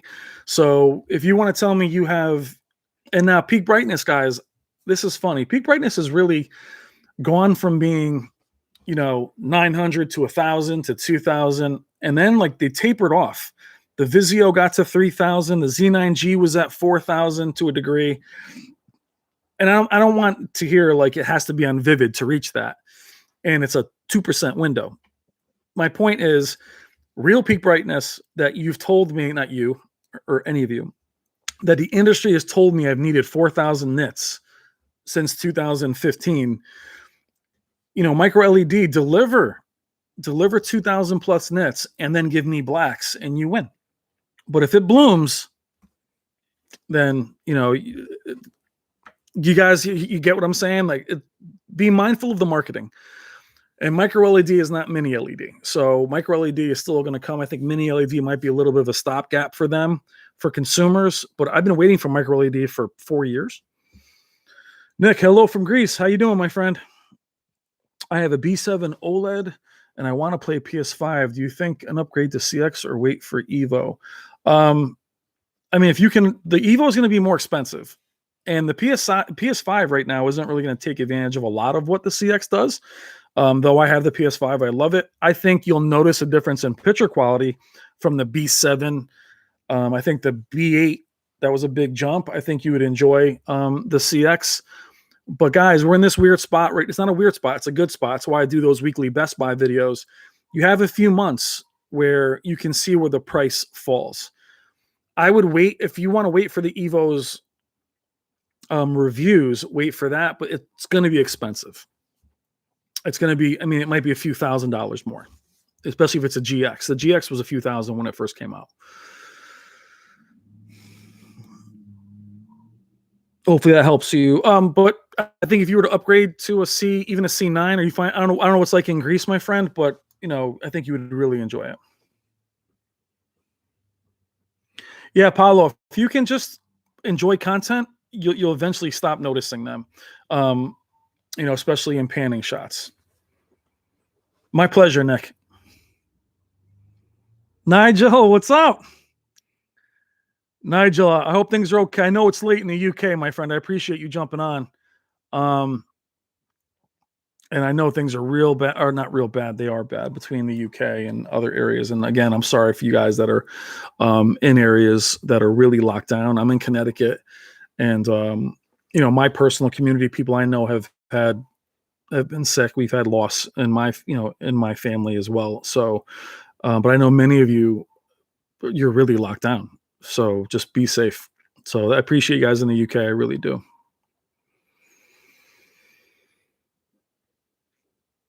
Dynamic tone mapping DY in game or in movies. If the content allows, I really wish, this is where I think like the A9G and Sony has a little bit of an advantage over LG.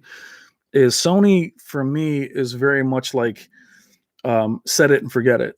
Out of the box, they look so nice. You're not tempted to really change the settings. Where I feel like LG, you have more overhead. You're able to really change the image, but to your detriment. So I would say, if you see dynamic tone mapping being too saturated or too noisy, especially in older films that are grainy, that would be what would determine it for me. With like 4K Blu-rays, a lot of times dynamic tone mapping and some of those features can make the film's grain stronger or heavier, then I would disable it. But go by your eye. And like I said, guys, when it comes to, for me anyway, and just while it's just us talking here, whatever you think looks best. Don't concern yourself with what's more accurate unless you want accuracy. But if you think it looks great and it's saturated, don't even worry about it.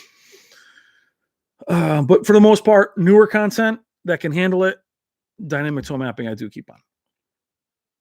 Do I ever, Rockhurst 22, that's a great question. Do I ever think 3D TVs will come back? I do not, unfortunately. I will tell you why. I have over on my bed, you guys have seen it, that wall back here, I have a projector, $500, Optoma, and it shoots on the wall. The 3D is amazing on it, and it's cheap. It's 1080p, but the filmic part of projectors, the way their image comes out, even with at Shane's watching movies, even movies like 300 that don't look great on TVs, they look amazing on projectors. But 3D's immersiveness and the way it looks without any crosstalk, a larger screen really benefits that. I had a Sony with 3D, and every time I moved my head, I would see crosstalk. So do I think it'll ever come back? I do not. I think that even like VR headsets, which I love having the Oculus Quest, I use it all the time. I don't watch movies on it next to my wife. I think 3D in theaters is still great, but do I think it'll come back to TVs? I do not. Expo, my pleasure. Thank you so much for watching. I really appreciate it. Jenner, take care.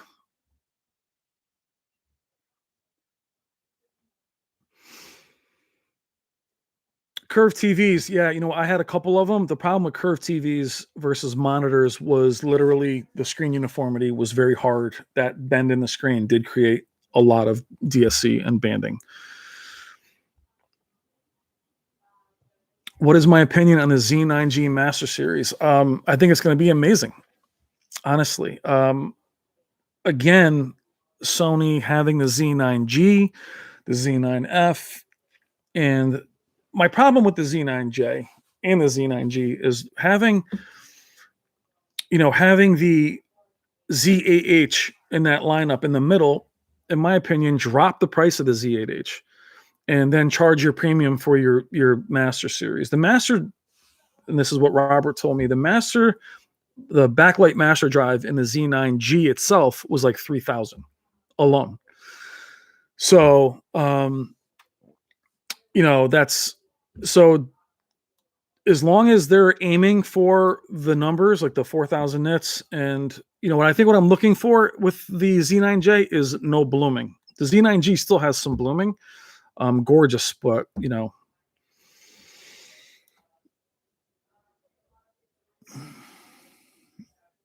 AKA, I had to switch my 950G for a 900H. I personally regret it. What do I think? I personally think the 950G is a better looking display, but I mean, you can tell me in the comment, AKA, why you regret it.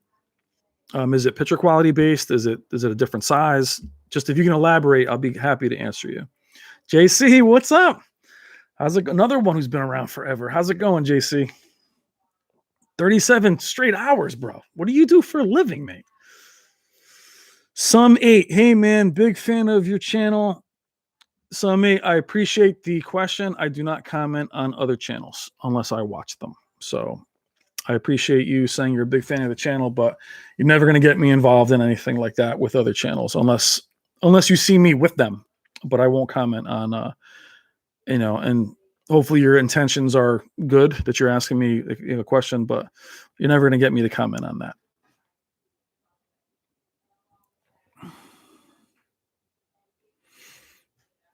Nigel, great question. I have the Sony 940E. Anything that you have seen so far from the 2021 models that might be a significant improvement or upgrade?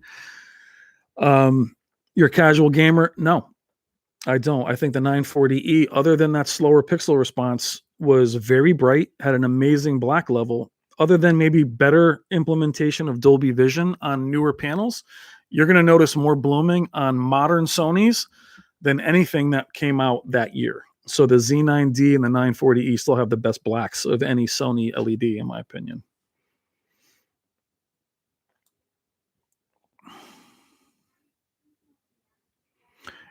Let's see. Eric, do you think that Hi, Eric. Do you think Sony LEDs for 2021 is going to be better than the 950H? I mean, yeah, I guess, Eric. My challenge with Sony, and it's really hard to say if this is really a challenge, because if you look at even like phones, they're incremental upgrades. To me, Sony has been incrementally upgrading their stuff. 900E, 900D, E, 900F, 950G. Everything was slightly better, to the point, Eric, where a lot of times when it comes to Sony, before HDMI 2.1, which is really going to separate these models I keep saying next year, this year, is a lot of times I'll recommend last year. just because. So when 950H came out, I recommended 950G a lot. So, so I would say that other than HDMI 2.1 and their new processor, again, guys, processing to me with Sony is already good, which is why I think AK8 might be having an issue with your panel, my friend, as you might be enjoying the better processing at 85 inches. But hold on, let me finish with Eric. So Eric, other than HDMI 2.1, I don't see them being much better, to be honest. Jumpman33, how are you, my friend? Do I think TCL 8K is going to force down the prices? No, I don't think they haven't yet. I don't think Samsung or Sony, especially Samsung, doesn't really care what TCL and those guys are doing. I will tell you that Samsung typically drops like 20 to 30%. Their TVs are very expensive at launch. Sony too, but not overly. But until the Jumpman, until the quality of TCL surpasses them, I don't think you're going to see them drive down any prices. That's my hope for Vizio and Hisense, is to drive down the prices. Excuse me. So AK8, the picture quality and more and sharper. In theory, the 900H should not be sharper. At 85 inches, you had an 85-inch 900H and you sent it back for a 950G. If you can just clarify that for me, that would be great, AK8. For me personally, it's not a better panel. But, sorry. For me personally, it's not a better panel. But if your eye saw it as being better, I can't argue with that, my friend.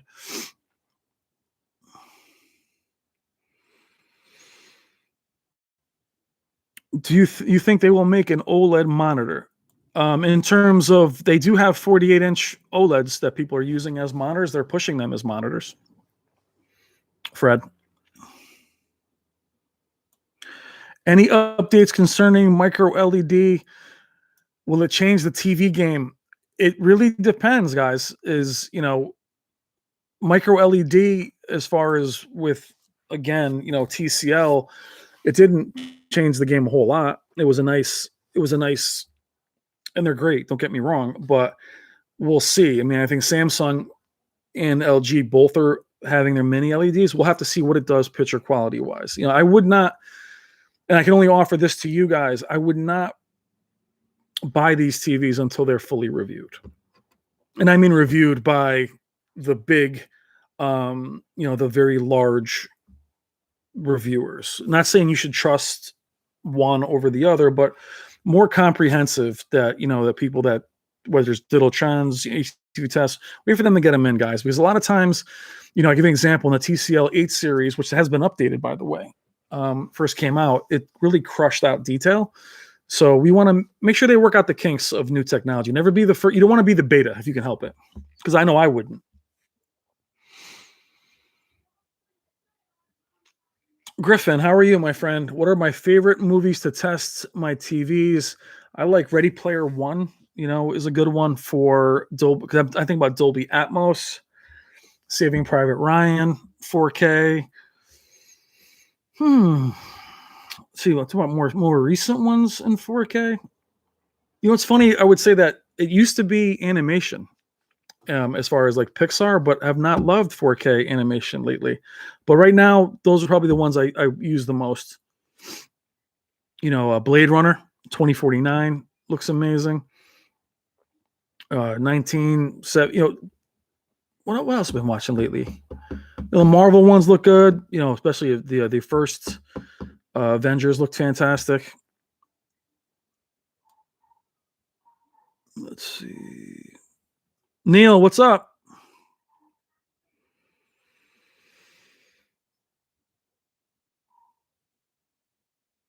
Hollywood 2125, AAH or A9G, both are 2,500 at Best Buy. Which one? Or the CX at 2,000? Isn't that funny? I personally am CX at 2,000. It's cheaper. It's got more headroom in terms of being able to change the picture, and its gaming features. As far as build quality, it's the A9G, and cable management in the A9G is basically calibrated out of the box. so it's going to look better out of the box. The AAH again has a little better shadow. Now, when I say it has better shadow detail, it's because I was talking to the calibrator from Value Electronics, and they felt it had better shadow detail and better black frame insertion. But I would go CX. It's cheaper and it's got more functionality. But if you're just watching movies, you can't go wrong with either the AAH or the A9G. I would wait a little bit though, because they're both going to come down in price as soon as the Sony comes out. And keep in mind the A9G is getting a little old at this point. Not old, too old, but it's older. It's an older panel. You're welcome, Fred. At a 950G with malfunction in 2 months. Oh, I was saying. So AKA you like my pleasure, Hollywood. I'm telling you, it's okay. I would wait a little bit. I would wait. If you can wait. The prices are going to fall too. Super Bowl Sunday, all that Black Friday. It's really as the other panels come out, you have a few months window where you can, I call it vine to vine. You can kind of check them both out and then go with the one that's cheaper. HDMI 2.1 is going to change that a little bit because it's not available on some of the older panels. So AKA you had a defective 950G, and then you replaced it. So I think I misunderstood your question. So you replaced it with a 900H, but you like the 950G better, or you like the 900H better?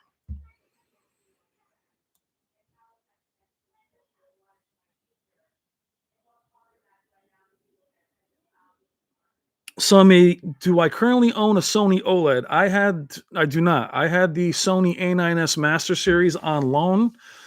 Some 8, I did have that. I loved it. It's basically a baby A9G, and I would say its strengths are accuracy, and out of the box, it was gorgeous. I mean, it didn't have any of the raised black issues of the CX. And I've mentioned this before. I feel like with Sony, out of the box, they look fantastic, but the ability to change the image, there's much more presets with LG. You can change the image quite a bit, but I think the Sony looks better out of the box, which is why some people like it better for movies. Do I feel? Hold on a second, Sam Oath. Do I feel a strong sense of fear of missing out with TV since you get into them? Actually, I don't. To be honest, I did with the Sony 900E because I had to settle for it, and I was always chasing that brighter image. But since I got into OLED, I'm pretty content with where I am. Oh, AKA, you like the 950G better? That makes total sense. Yeah, I understandable. It's brighter, and again, it's a better panel. So if you had it replaced with the 900H, I would do this, AKA, if you can. I don't know where you got it. The 900H is not a replacement for the 950G. So I think they tried to swindle you a little bit, my friend, and say, now value-wise, they might have been the same. I would see if you're not happy with the 900H, you're not going to become happier.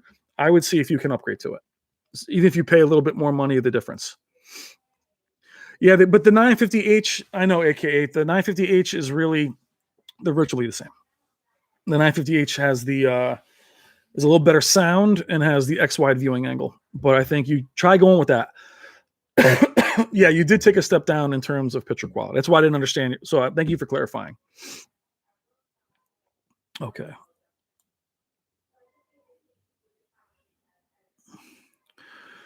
All right.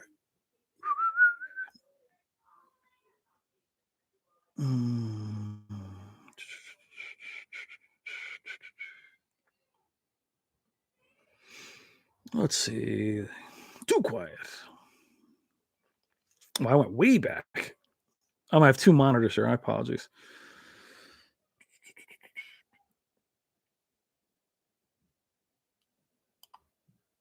Does eARC make a significant difference? For me, it doesn't in terms of sound noodles. What it does is it lets you have one cable to your soundbar, and you can plug everything into the TV. So eARC for me is not a sound improvement, it's a convenience.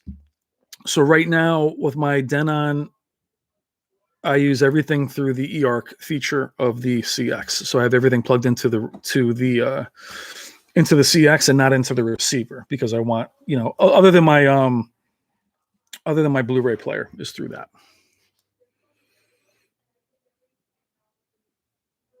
Oh, Fred, do I have a CR TV? I don't have any more CR TVs, but they are still in my heart. Also, our Best Buys Hollywood 20, our Best Buys are packed every weekend. They are not in Connecticut. Well, I'm not there on the weekends though. Hollywood, I try to stay as safe as I can in those stores, but they're dead during the week. And the Best Buys in my area are primarily warehouses now. They do a lot of where the employees bundle things together and they send them. They've almost become like warehouse hubs. Let's see, Steve, my boy, I got a question for you, Brian. Since this will be my first jump into OLED with my new TV arriving this week, do you have any suggestions as far as avoiding burn-in? I do, actually. Steve, now, again, different people have different thoughts on this. I do think burn-in is still a real issue, but my advice to you is switching up content. If you're somebody that likes to watch the same news channel over and over and over with the same tickers at the bottom, cycle through. I game really hard on my CX and I've had no issues with it. But what I do is a little exercise at the end of gaming. And I would do this for any of you guys that are interested in OLEDs.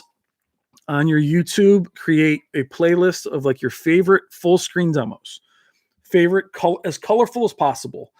And then when you're getting ready to turn off your TV, and whether you're going to bed or whatever, just go over to your playlist and let that run for a few minutes. Let all those pixels be refreshed and get those colors moving. And that's how I've avoided it. So that's what I would do. I know it's one extra step, but I do believe it's worth it. So that's all I would say. And with picture quality, Steve, just hit me up when you get yours and we'll go through the settings. Nigel Benton, do you think you will ever fall out of love or grow out of this hobby? No, I'm 46. So I'm just as much into it. I've always been into it. So my pleasure, Steve. I don't, it's hard to say, it's hard to say what your favorite thing about yourself is. My favorite thing about me is I'm a nerd. I love, like, it's always Christmas. It's always my birthday because there's always something that I look forward to. Unfortunately, there's always something that I want. So, no, I'll always be into it. I'll see the diminishing returns though, my friend. So Nigel, chances are what I'll do is like right now I'm at the point with the CX where I'm very happy with how it looks and it lets me do YouTube in a more, I can be more objective now because I have what I want, but I'm excited about it, but I'm not as hungry. I don't want anything else. I'm actually pretty happy with all the technology. Now it's about actually, hi, sweetheart. It's about actually enjoying content is the way to do it. You want to come say hi to my live stream? My daughter's going to come say hi. Let's see. Hello. This is my daughter. Say hi. Hi. Hi. You want to go sledding soon? Yep. All right. We're going to go sledding soon. Let me go. Just jumped into the snow without a jacket. Atta girl. Let's see.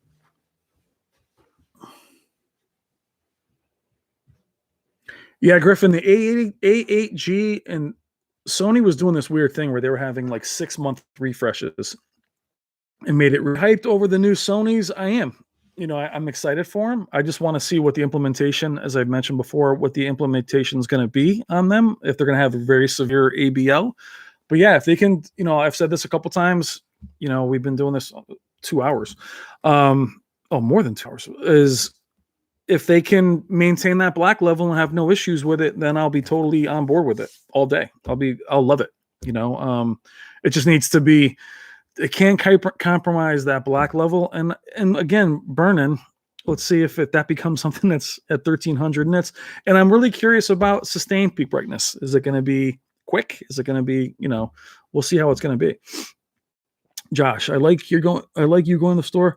Oh, thanks, Josh. Yeah, it's my pleasure to do it, man. I know some people can't go in. I just really wish that Best Buy had more to offer in terms of, more to offer in terms of variety. They just don't have a lot to show. And, let's see. Techno Dad. Yo, Techno Dad is on our live stream. If this is really Techno Dad, it might not really be Techno Dad. Most probably quick and not sustained peak brightness. If this is actually Techno Dad, I am honored that Techno Dad is on the chat. You guys have mentioned Techno Dad. Oh, Techno. You know what? I've actually never met Techno Dad before. We have that mutual friend, Shane from Spare Change. So, I was hoping to meet Techno Dad maybe at CES this year. Unfortunately, it is canceled. You guys got to watch Techno Dad. Really, really good guy. And the fact that he's actually on this channel in this live stream, it shows you how good a guy he is because his channel's big.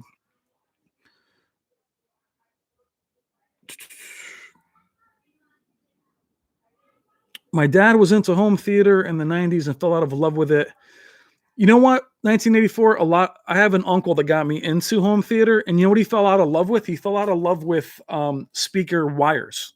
And I think people really got into sound bars, the ease of use of sound bars, and people just didn't want to clutter their homes. And I actually wanted to offer my uncle my speakers and my receiver, and he said no. He didn't want it simply because he didn't want to have the clutter. E-Rock Hawkins, I'm so happy with the CX after the update. I'm happy, bro, because I know that you, E-Rock Hawkins, I know that you had gotten those updates. You were struggling with those uniformity issues. I'm glad that you're happy with it, bro. I'm so happy you're happy with it. Oh, same with you want to go sledding too? Techno Dad, unbelievable that you're actually in here. Miguel from Portugal. What time is it in Portugal, Miguel?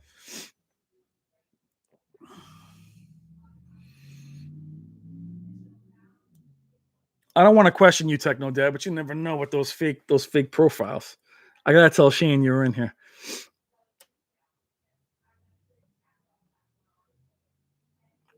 Let's see. If I missed your comments, guys, just resubmit them. I'm sorry. I'm actually just going through these.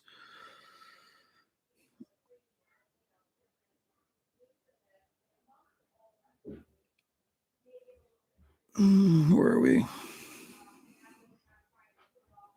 Christopher Charles. Chris is also in the UK. Christopher, how you doing, man? Did you enjoy the fights this weekend? Or last weekend, I'm sorry. I'm thinking of getting a newer Panasonic OLED later in the year. My current one only does HDR10, but newer panels do. You know what's funny is the Panasonic OLEDs. I wish I could give you more of a description on what I think of them. Only I don't. Other than Value Electronics' older model, I have not seen them. But I thought you had a Kiro Elite, Chris. I don't think. Oh, so you don't have Dolby? That's right. You have the year before Dolby Vision. I like Dolby Vision. I probably wouldn't buy a display without it, Chris. I wouldn't update for Dolby Vision though. I wouldn't go after Dolby Vision if that helps. Yeah, I mean, eARC is uncompressed, but if you have a receiver that's uncompressed as well, it's not going to enhance the channel. It's not going to enhance the sound at all. What I like about eARC is it is uncompressed, and you're able to not all be plugged into the receiver. But you have to have that source to begin with. And also, that's not true. The best part about eARC is being able to use Netflix and everything else, the apps. So yeah, you are correct on that. That is the best part because I didn't have that. My TV only had optical. My receiver was older. Techno Dad, most likely quick. Yeah, exactly. I mean, I think that if that peak brightness is something that we're going to see consistently, and again, is it going to be worth 20 or 30% more money? I don't think so. Let's see. Alexis, yeah, geeking out. We are.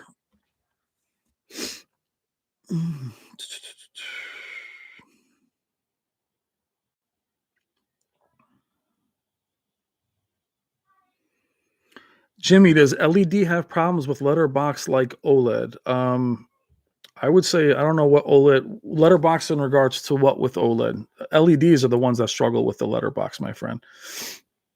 Maybe I got that wrong. But LEDs are where you have the issue with the black bars.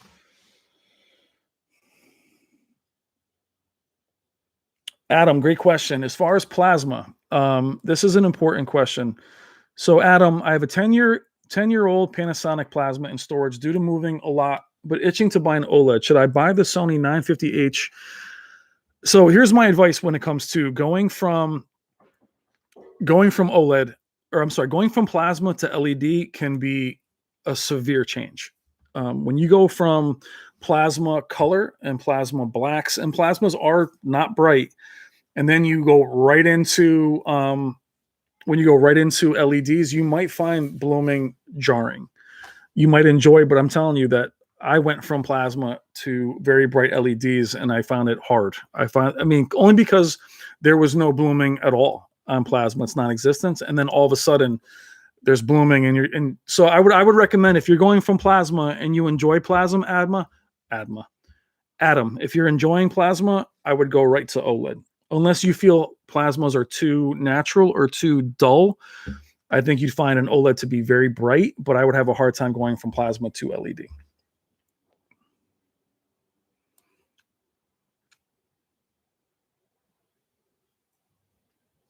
Chris Newton, hey mate, I'm curious if either of your 50, 55 or 77 inch CX panels have had aggressive. You know what, Chris? I have not noticed ABL at all, really, on my CXs. The only time I've ever noticed anything is when I'm filming and I'm running comparisons. I'll see it dim down. That's dimming down due to inactivity, but I have not noticed it during gaming. There has been some talk where at times they feel that ABL is more aggressive on some panels than others. I don't find it to be an issue on either one of my panels. So, but keep in mind, Chris, that like a lot of the settings that we talk about, whether it's motion interpolation or some blur, some people don't have any issue and some people are more sensitive to it. You may find yourself more sensitive to it. Patrick, I have not tried the eArc on the 900R, but it does have it from what I understand. I'll have to double check it. It does say it does actually, no, it does have it. It does say it on the back of the One Connect box.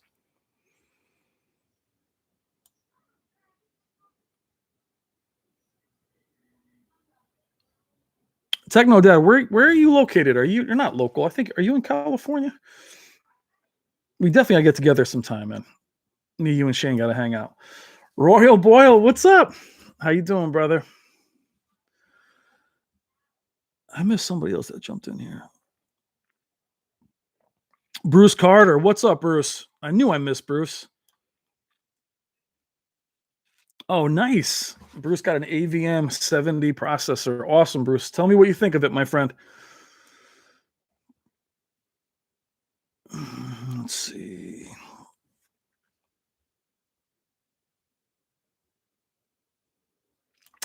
Pagonis, I mean, again, if I can get the A90J, I will. The one thing I will tell you that if I'm not lent it, I'm not gonna just buy panels of that size. But I also don't agree for like YouTube channels buying TVs, reviewing them, and sending them back. So I will not be doing anything like that. So like the A90J is something that I'll either do at Value Electronics or if they lend me one or lend Shane one. See, Techno Dad, I had a Panasonic Plasma VT. Nice. Yeah, so yeah, exactly, Techno Dad. I mean, the VT60 and the ZT60, what's amazing, if you go back and look at the pictures, the stands were very elegant on them. But I think before Techno Dad jumped on, we were talking about Panasonic leaving the market. I do feel like Panasonic put in their best image on the ZT and the VT, the ST60, the S60, and I feel like they were considered enthusiasts, and they didn't sell the way they should have. And I think that's why Panasonic just walked away from us in the States, to be honest. But I do, if I have some kind of brand loyalty, Panasonic would be the one that I would go for. Spare change. What's up, bro? Yeah. I'm on a live stream right now. Why don't you jump in?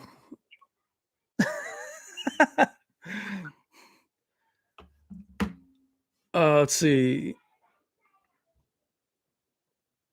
Oh, that was spare change. That would have been rude to grab the phone. Royal Boyle, what's up, man? TV with native refresh rate of 100. Can you game?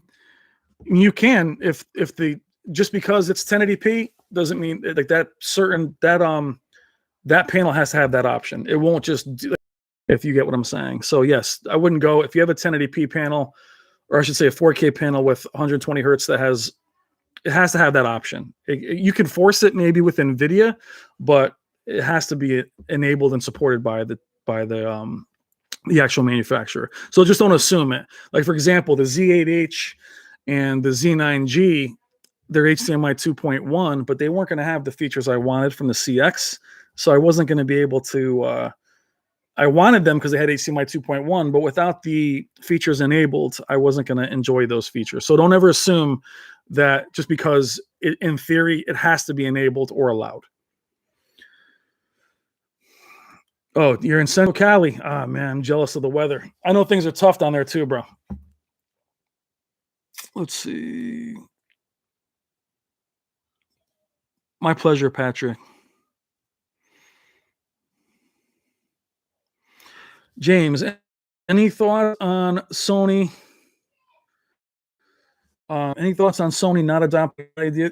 Yeah, actually, James, you know what? I think that's where Sony really misstepped this year. Only in the sexiness of it.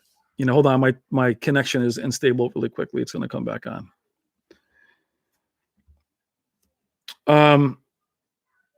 I think it was a misstep in terms of marketing more than the technology. And what I mean by that, did I lose you guys? Am I back? Just tell me if I'm back on a comment real quick.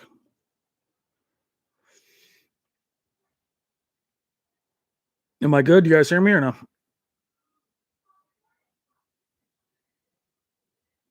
Let's see, back to somebody in the comment. We're good? Cool. All right, my bad. James, I think it was a misstep, not because of I think because Sony is a little too safe and a little too samey. I think it's going to hurt them because, again, the incremental upgrades, when you get in there talking at a Best Buy or with our channels, you're going to hear somebody talk about exciting technology, and Sony's going to still be doing the same of little refreshes. So I think they did miss an opportunity. But again, Sony, Samsung, they do what they want to do. Obviously, Sony does. They're not really. I think they want to it's like Samsung not doing Dolby Vision. You know.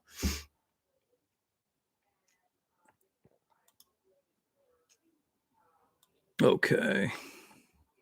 Spare change is in the house. Is this the Razer capture card? No, it's a webcam. A webcam. Damn, I've been on here a real long time. It's a webcam. Hold on a second. My wife's getting. Okay. No, Shane gave me a capture card like 4 months ago, and I have not had a chance to actually use it. No, this is my wife's. The hell is this? It's an Elite book. Why does it look good, Shane? Shane, Techno Dad's in the house. All right. Let's go back to.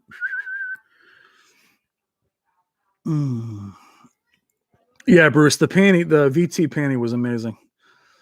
But even like Techno Dad said too. He went from especially he went from a flagship Panasonic, and and what you guys have to ask yourselves too when it comes to peak brightness is the specular highlights. There is always going to be that that balance. The explosions. Like I did a comparison with the Q900R versus the CX with Spider-Man, and the peak brightness, the sun looked three-dimensional on the Q900R, and it was still as bright or felt bright because it's perception of brightness on the OLED, but it looked like it was painted on. But the flip side to that is the entire Q900 image was washed out. So there's going to be give and take everywhere, which is why mini LED is such an exciting thing. But right now, for me, contrast ratio is really so important.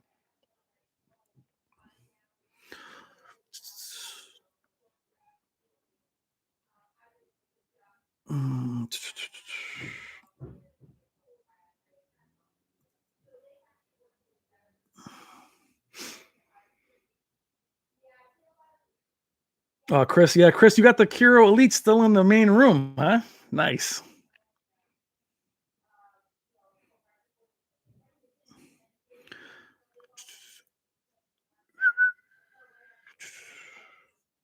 My pleasure, Adam. go back up a little bit. Who's the damn fool? Me, Shane?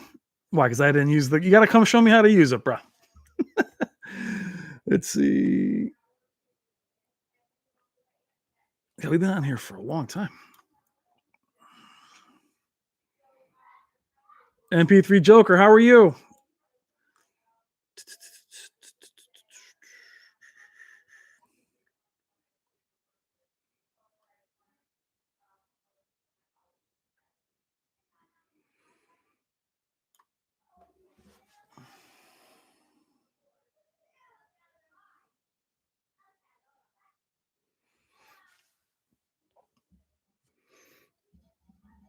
EP, I have the 55-inch AAH OLED, my first, and love it. I want a bigger screen, and I see this. Yeah, I mean, it's like I mentioned earlier, EP, if you just jump on, and this is where Shane can talk some smack, but Shane's not going to stay on it for long. I'll tell you that right now. But Shane and I have battle on Dynamically Challenged. Make sure you go to Dynamically Challenged and subscribe. Not that those guys, especially Techno Dad and Shane, are 3 times the size of me, but to me, it's over. It's thanks for jumping in, Techno Dad. I appreciate it, bro. If you can go larger, go larger. Definitely. If you can get larger, with especially OLEDs, they're immense. I would definitely go as large as you can. And a lot of times, it's really hard to tell in a store everything. Oh, Brass Tacks is in the house. Brass Tacks, you just missed. Techno Dad just jumped off, dude. This is getting to be like celebrity in here. Let's see. Yeah, I would. Let me go back to that comment about the AAH. I lost it. So we're talking about the AAH. If you feel like if you are going to buy another display to replace it, if you can go larger, go larger. Every time I would go larger if you can. Because I'd say right now, if displays feel small, they're not going to ever feel larger. It sounds ridiculous, but they're never going to feel larger. They're going to feel small. It's only going to bother you more. So go as big as you can.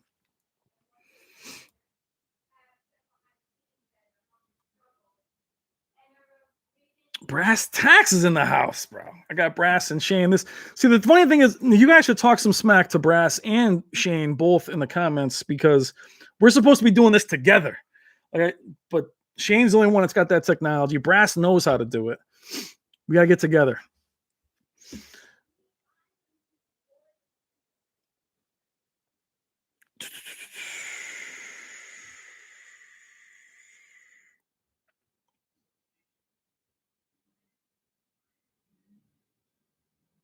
Yeah, Bruce, no such thing as too big.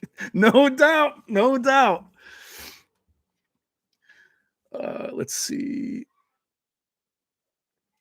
Yeah, I'm telling you, plasmas, they died simply. One, they were never going to be larger than 65, other than, and I'm sure Bruce probably knows this, and Chris, is that plasmas they had some concept ones that were larger, but they were never going to be they were never going to be worth it in terms of to be sold.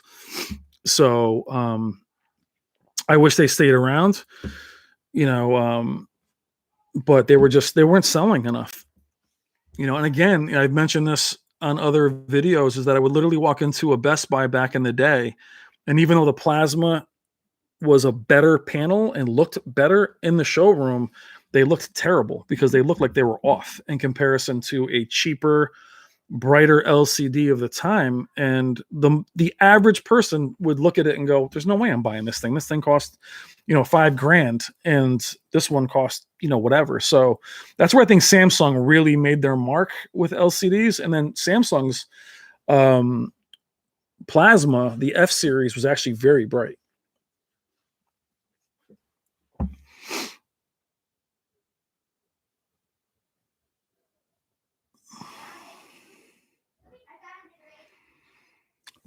Hot Dude 1 finally upgrading this year from a trusty old Samsung D.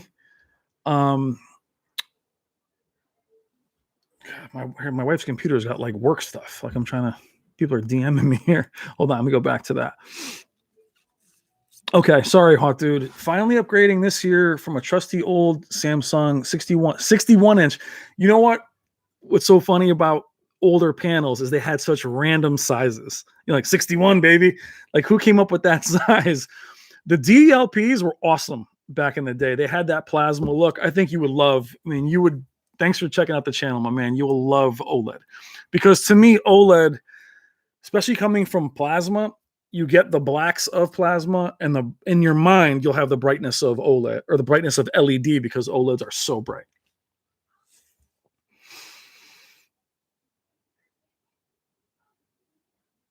Edwin, I heard that too. Edwin, I actually I have a Pioneer Elite that is at a buddy's house right now, and I think that's going to be the problem with me doing comparisons. He's saying that his plasma after 5 years started to fade. That's a little bit of the issue.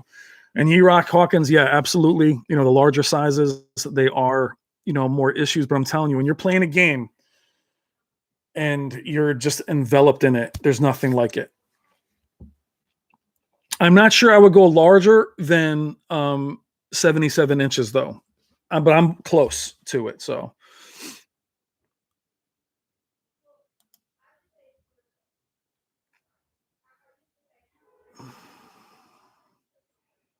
Right, hold on a second. Gotta go back. Now, you guys like this format, by the way? I know I'm not good at it, but I'm trying to do these at least once a week at some point. But let me know if it's something you guys want me to do more often.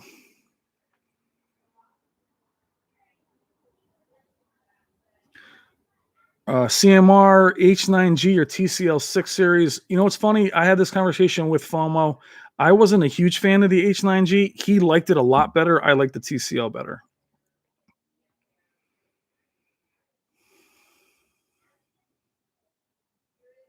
Yeah, Joker, the 42-inch Toshiba. Oh my God. Talking about the Toshibas back in the day? Oh.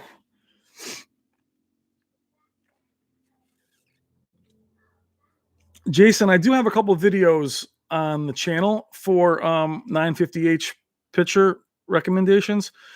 Check that out. And spare change. So check it out. So we were on.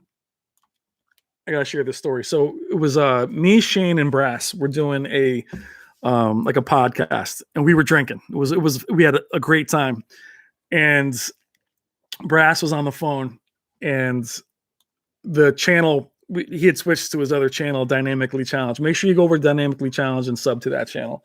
It's where Shane gets to be a little bit loose. And we were talking about movies and everything else. And then him and I had this heated battle. We were both drinking about home theater, what constitutes a home theater. And my opinion is a home theater can be this monitor with some headphones, and Shane's is a home theater can only be a projector. So we're definitely going to redo that one and get Brass in that one too. But we got so heated on that. That was hysterical. Oh, let's see.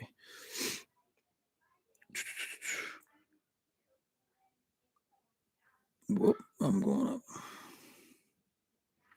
Dr. Pepper, have I messed with the new Quantum X? I have not. No, the last one I had was the 2020.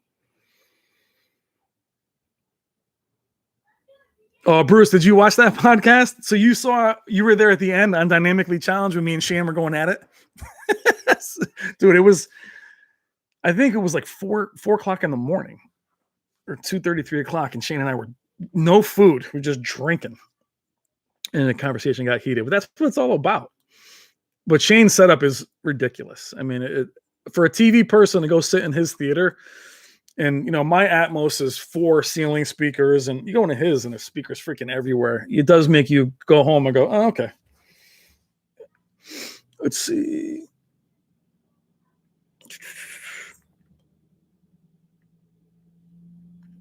Yeah, Jason, if 85-inch, I mean, it's the size difference. Again, but be mindful though. I feel like at 4K, once you get to 85, you do have to be a little farther away.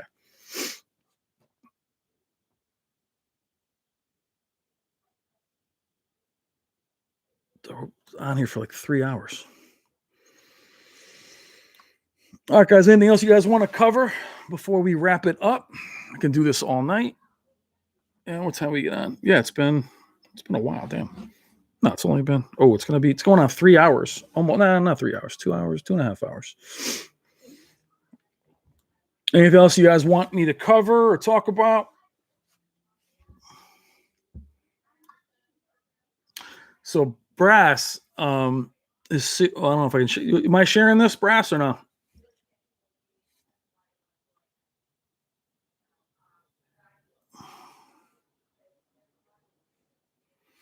MPT Joker, do you think 85 inches is too big for 9 feet distance? No, 9 feet, perfect. 85 inches is too big for my 4-foot distance.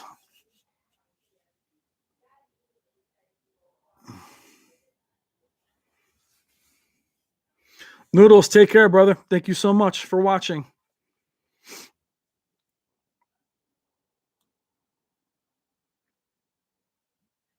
Yeah, finding a PS5 is still really hard.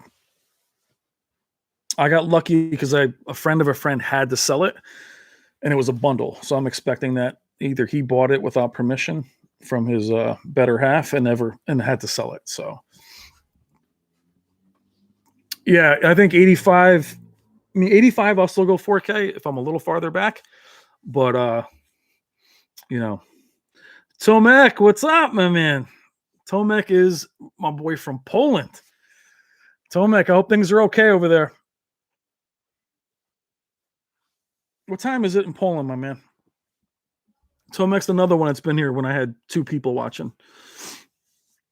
So Brass just said share. Brass Tax had a Series X and wasn't gaming hard on it. I would say he's probably using the PS5 more, and had an issue with it where it was either hard resetting, he couldn't turn it on with a controller, was having all kinds of problems with it. Then there was recommendations to not use a surge protector. That worked briefly.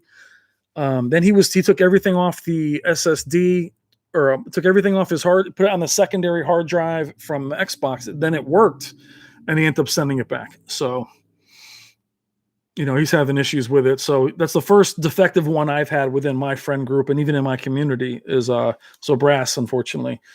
Now Brass probably could have held on to it. The problem with that is you can't just take it to the store and have it replaced only because they don't have stock. So he had to send his back out to Microsoft.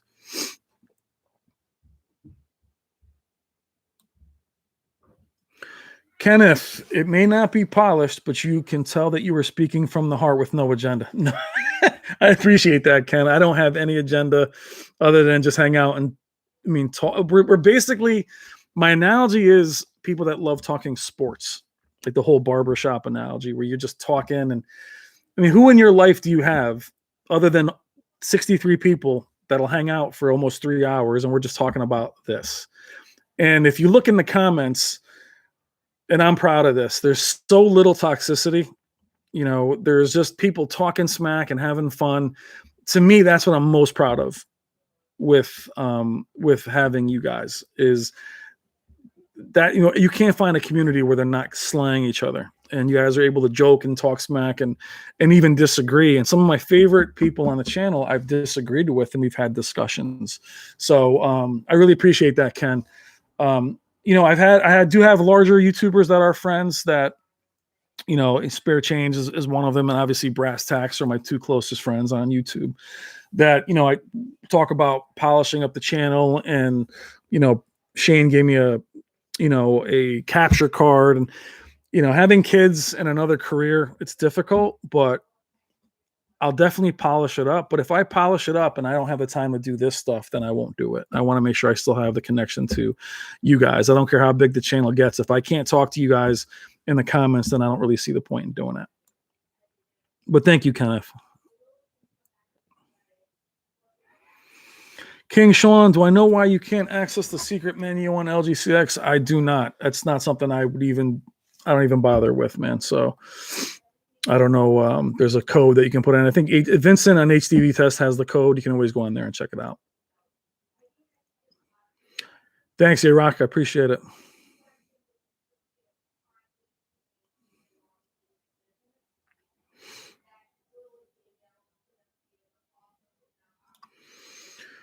JMJ, I do not have a Q800T, my friend. I'm sorry. I would do settings on it. Yeah, I'm a small channel, so I don't really have. If you hear me talking about TVs I don't have, I'm basically reporting on them and sharing my thoughts on them. But I don't have that panel. But if you have the the Q800, let me know what you think about it.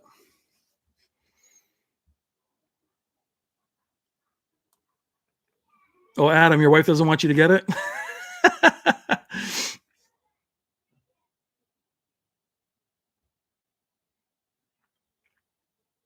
I have not, Jason. I'll definitely check it out, though. Mark, best viewing distance for a 65-inch 4K content. Mark, I am the wrong person to ask because I'm literally 4 feet from a 77-inch TV and I love it. So I would say for me, 65 inches is like 6 to 8 feet away. That's probably fine. Oh, Tomek, 11 p.m. Nice.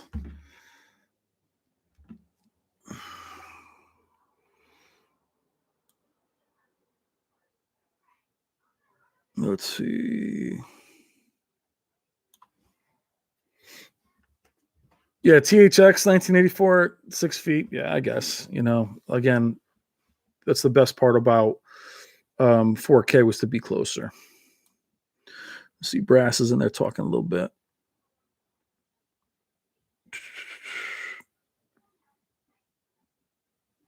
Yeah, I agree, Brass. Brass and I talk all the time. We're talking about mini LED and E-Rock Hawkins. Let's call you Rock Hawkins, my man. He's got the code here if you want it. Whoever was looking for it. Brass and I are talking about the concept of mini LED and micro LED is something that is so interesting. But again, I want to see the black level and I want to see the peak brightness. Don't give me the peak brightness and then mess with my blacks. Then I don't. Even with the new Sony, if those blacks are altered even a little bit, I'm not interested. Tomek, I think Tomek, you had a Tomek, if I remember correctly, you had a 930E, but you had some screen uniformity problems. So I can see why you would choose. Just remember that the 930E is one of the most vibrant LEDs ever made. So be prepared that the OLED might not feel as vibrant.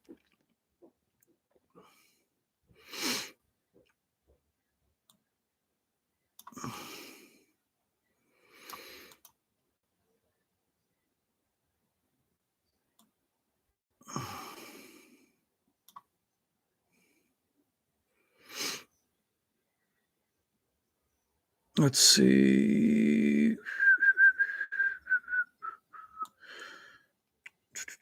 We'll see the with the service menu and all that conversation. You guys will see me have the CX calibrated with the proper equipment. So we'll see, with all those settings, how they're accessed with the proper equipment.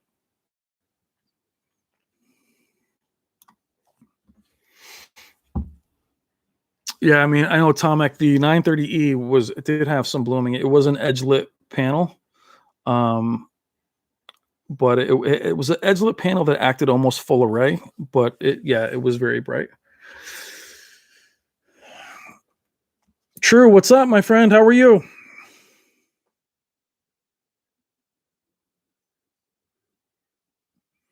Oh, that's a good question too. If I had to choose between a 75-inch 900H or 65-inch LG CX at 8 fit, that's a really hard question only because of the size. That to me, the 8 to 10 feet is too far for a 65-inch panel, but I don't feel the 900H is close to the CX in terms of picture quality. I just don't think they're close. I'd have to go with the larger 900H. Again, to me, size is very important. Right now, I'm playing with 255 inches, and I don't play. Even ask Brass. I haven't played any games on it because I can't deal with the size.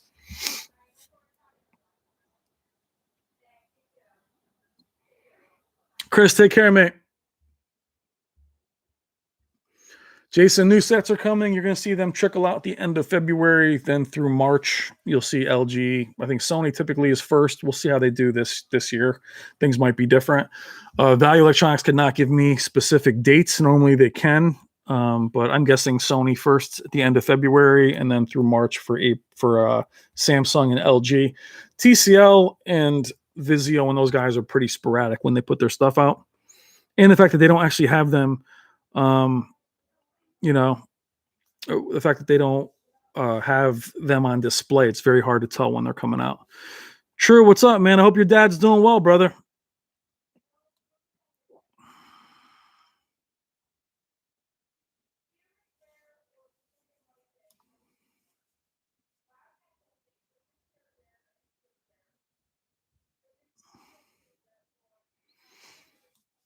You know what, Yurok, I tried sitting closer. It doesn't change at all. I can sit. I've had the TV like I'm doing incline bench press, and I still need it larger. But I'm in the heavyweight division, as me and Brass always say. So it's very hard to go back down.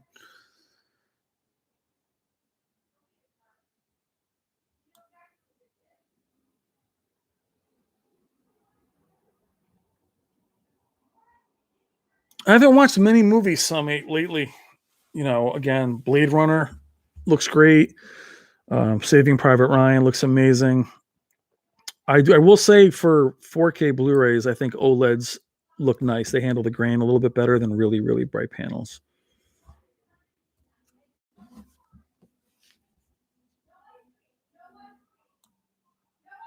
Good. I'm glad to hear it, brother. All right, guys, we're going to wrap this up as I can hear the kids are getting yelled at downstairs. I really appreciate you guys hanging out for this long. This is really long. So I hope you guys enjoyed enjoyed the format. This is, again, I know they're not based on anything. These videos are just us chilling and talking like we would if we were in person. So I really appreciate you guys coming on. We're going to hang out for another few minutes. Is there anything else you guys want to say? Yeah, he's stubborn. I'm sure, brother. You're taking care of your pops. That's the way it's going to be, brother. Very simple. If there was some way I could convince my wife to up, you got to tell them, hey, this is the last TV. Do what I do. Say, this is the last TV I'm going to buy. It's the last one I'm going to buy. Just that's the way to say it. My pleasure, Capona.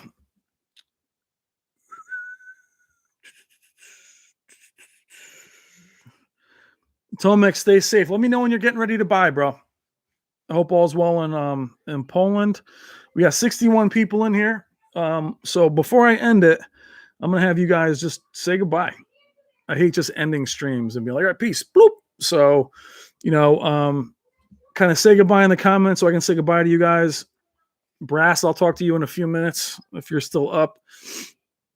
Jason, thank you, buddy. My pleasure. MP3 Joker, thanks for saying hi. I'll try and do these again, at least once a week. It's kind of hard. The family is definitely all over me. Samoff, take care, bro. Again, thanks for your kindness and generosity, my man. Do I fear death? Interesting. That's an interesting comment. That's our first toxic one of the evening.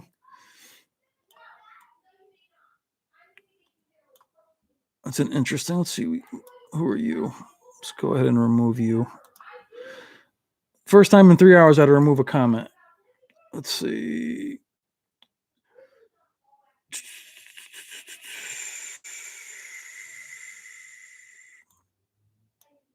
Oh, hold me, go back now. Here we go. Capona, take care. Bye, Jason. MP3, take care. Right, Alexis, I got you.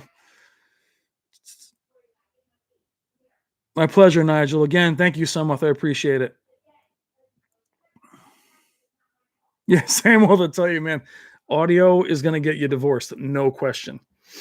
No question. Take care, Patrick. Appreciate it, man. Bye, Fred. Cycling down. Jeff, I would do an announcement, and this is where I'll have to use Shane for this. Every time I try to book one, then I miss it, or then I go back in and it makes me start another stream. It's a pain. So freestyle, I'll put them up in the community, and we'll have to just kind of get up and just enable it. Whenever I try to put one up and see how it goes, it always gets messed up.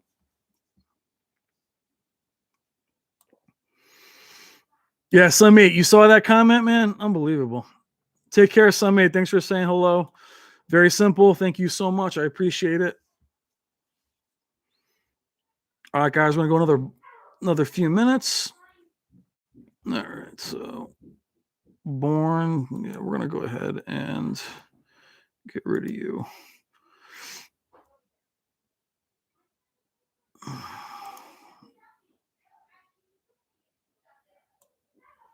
My pleasure, Rerock.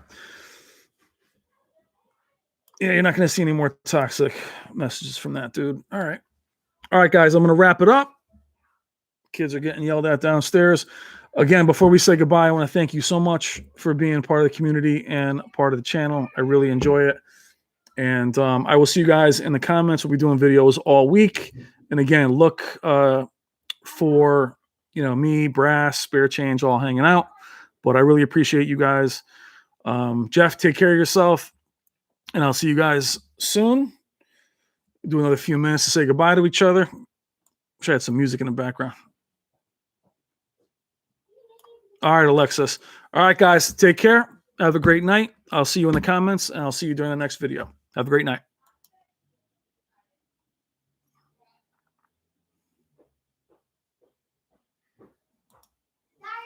My pleasure, Neil.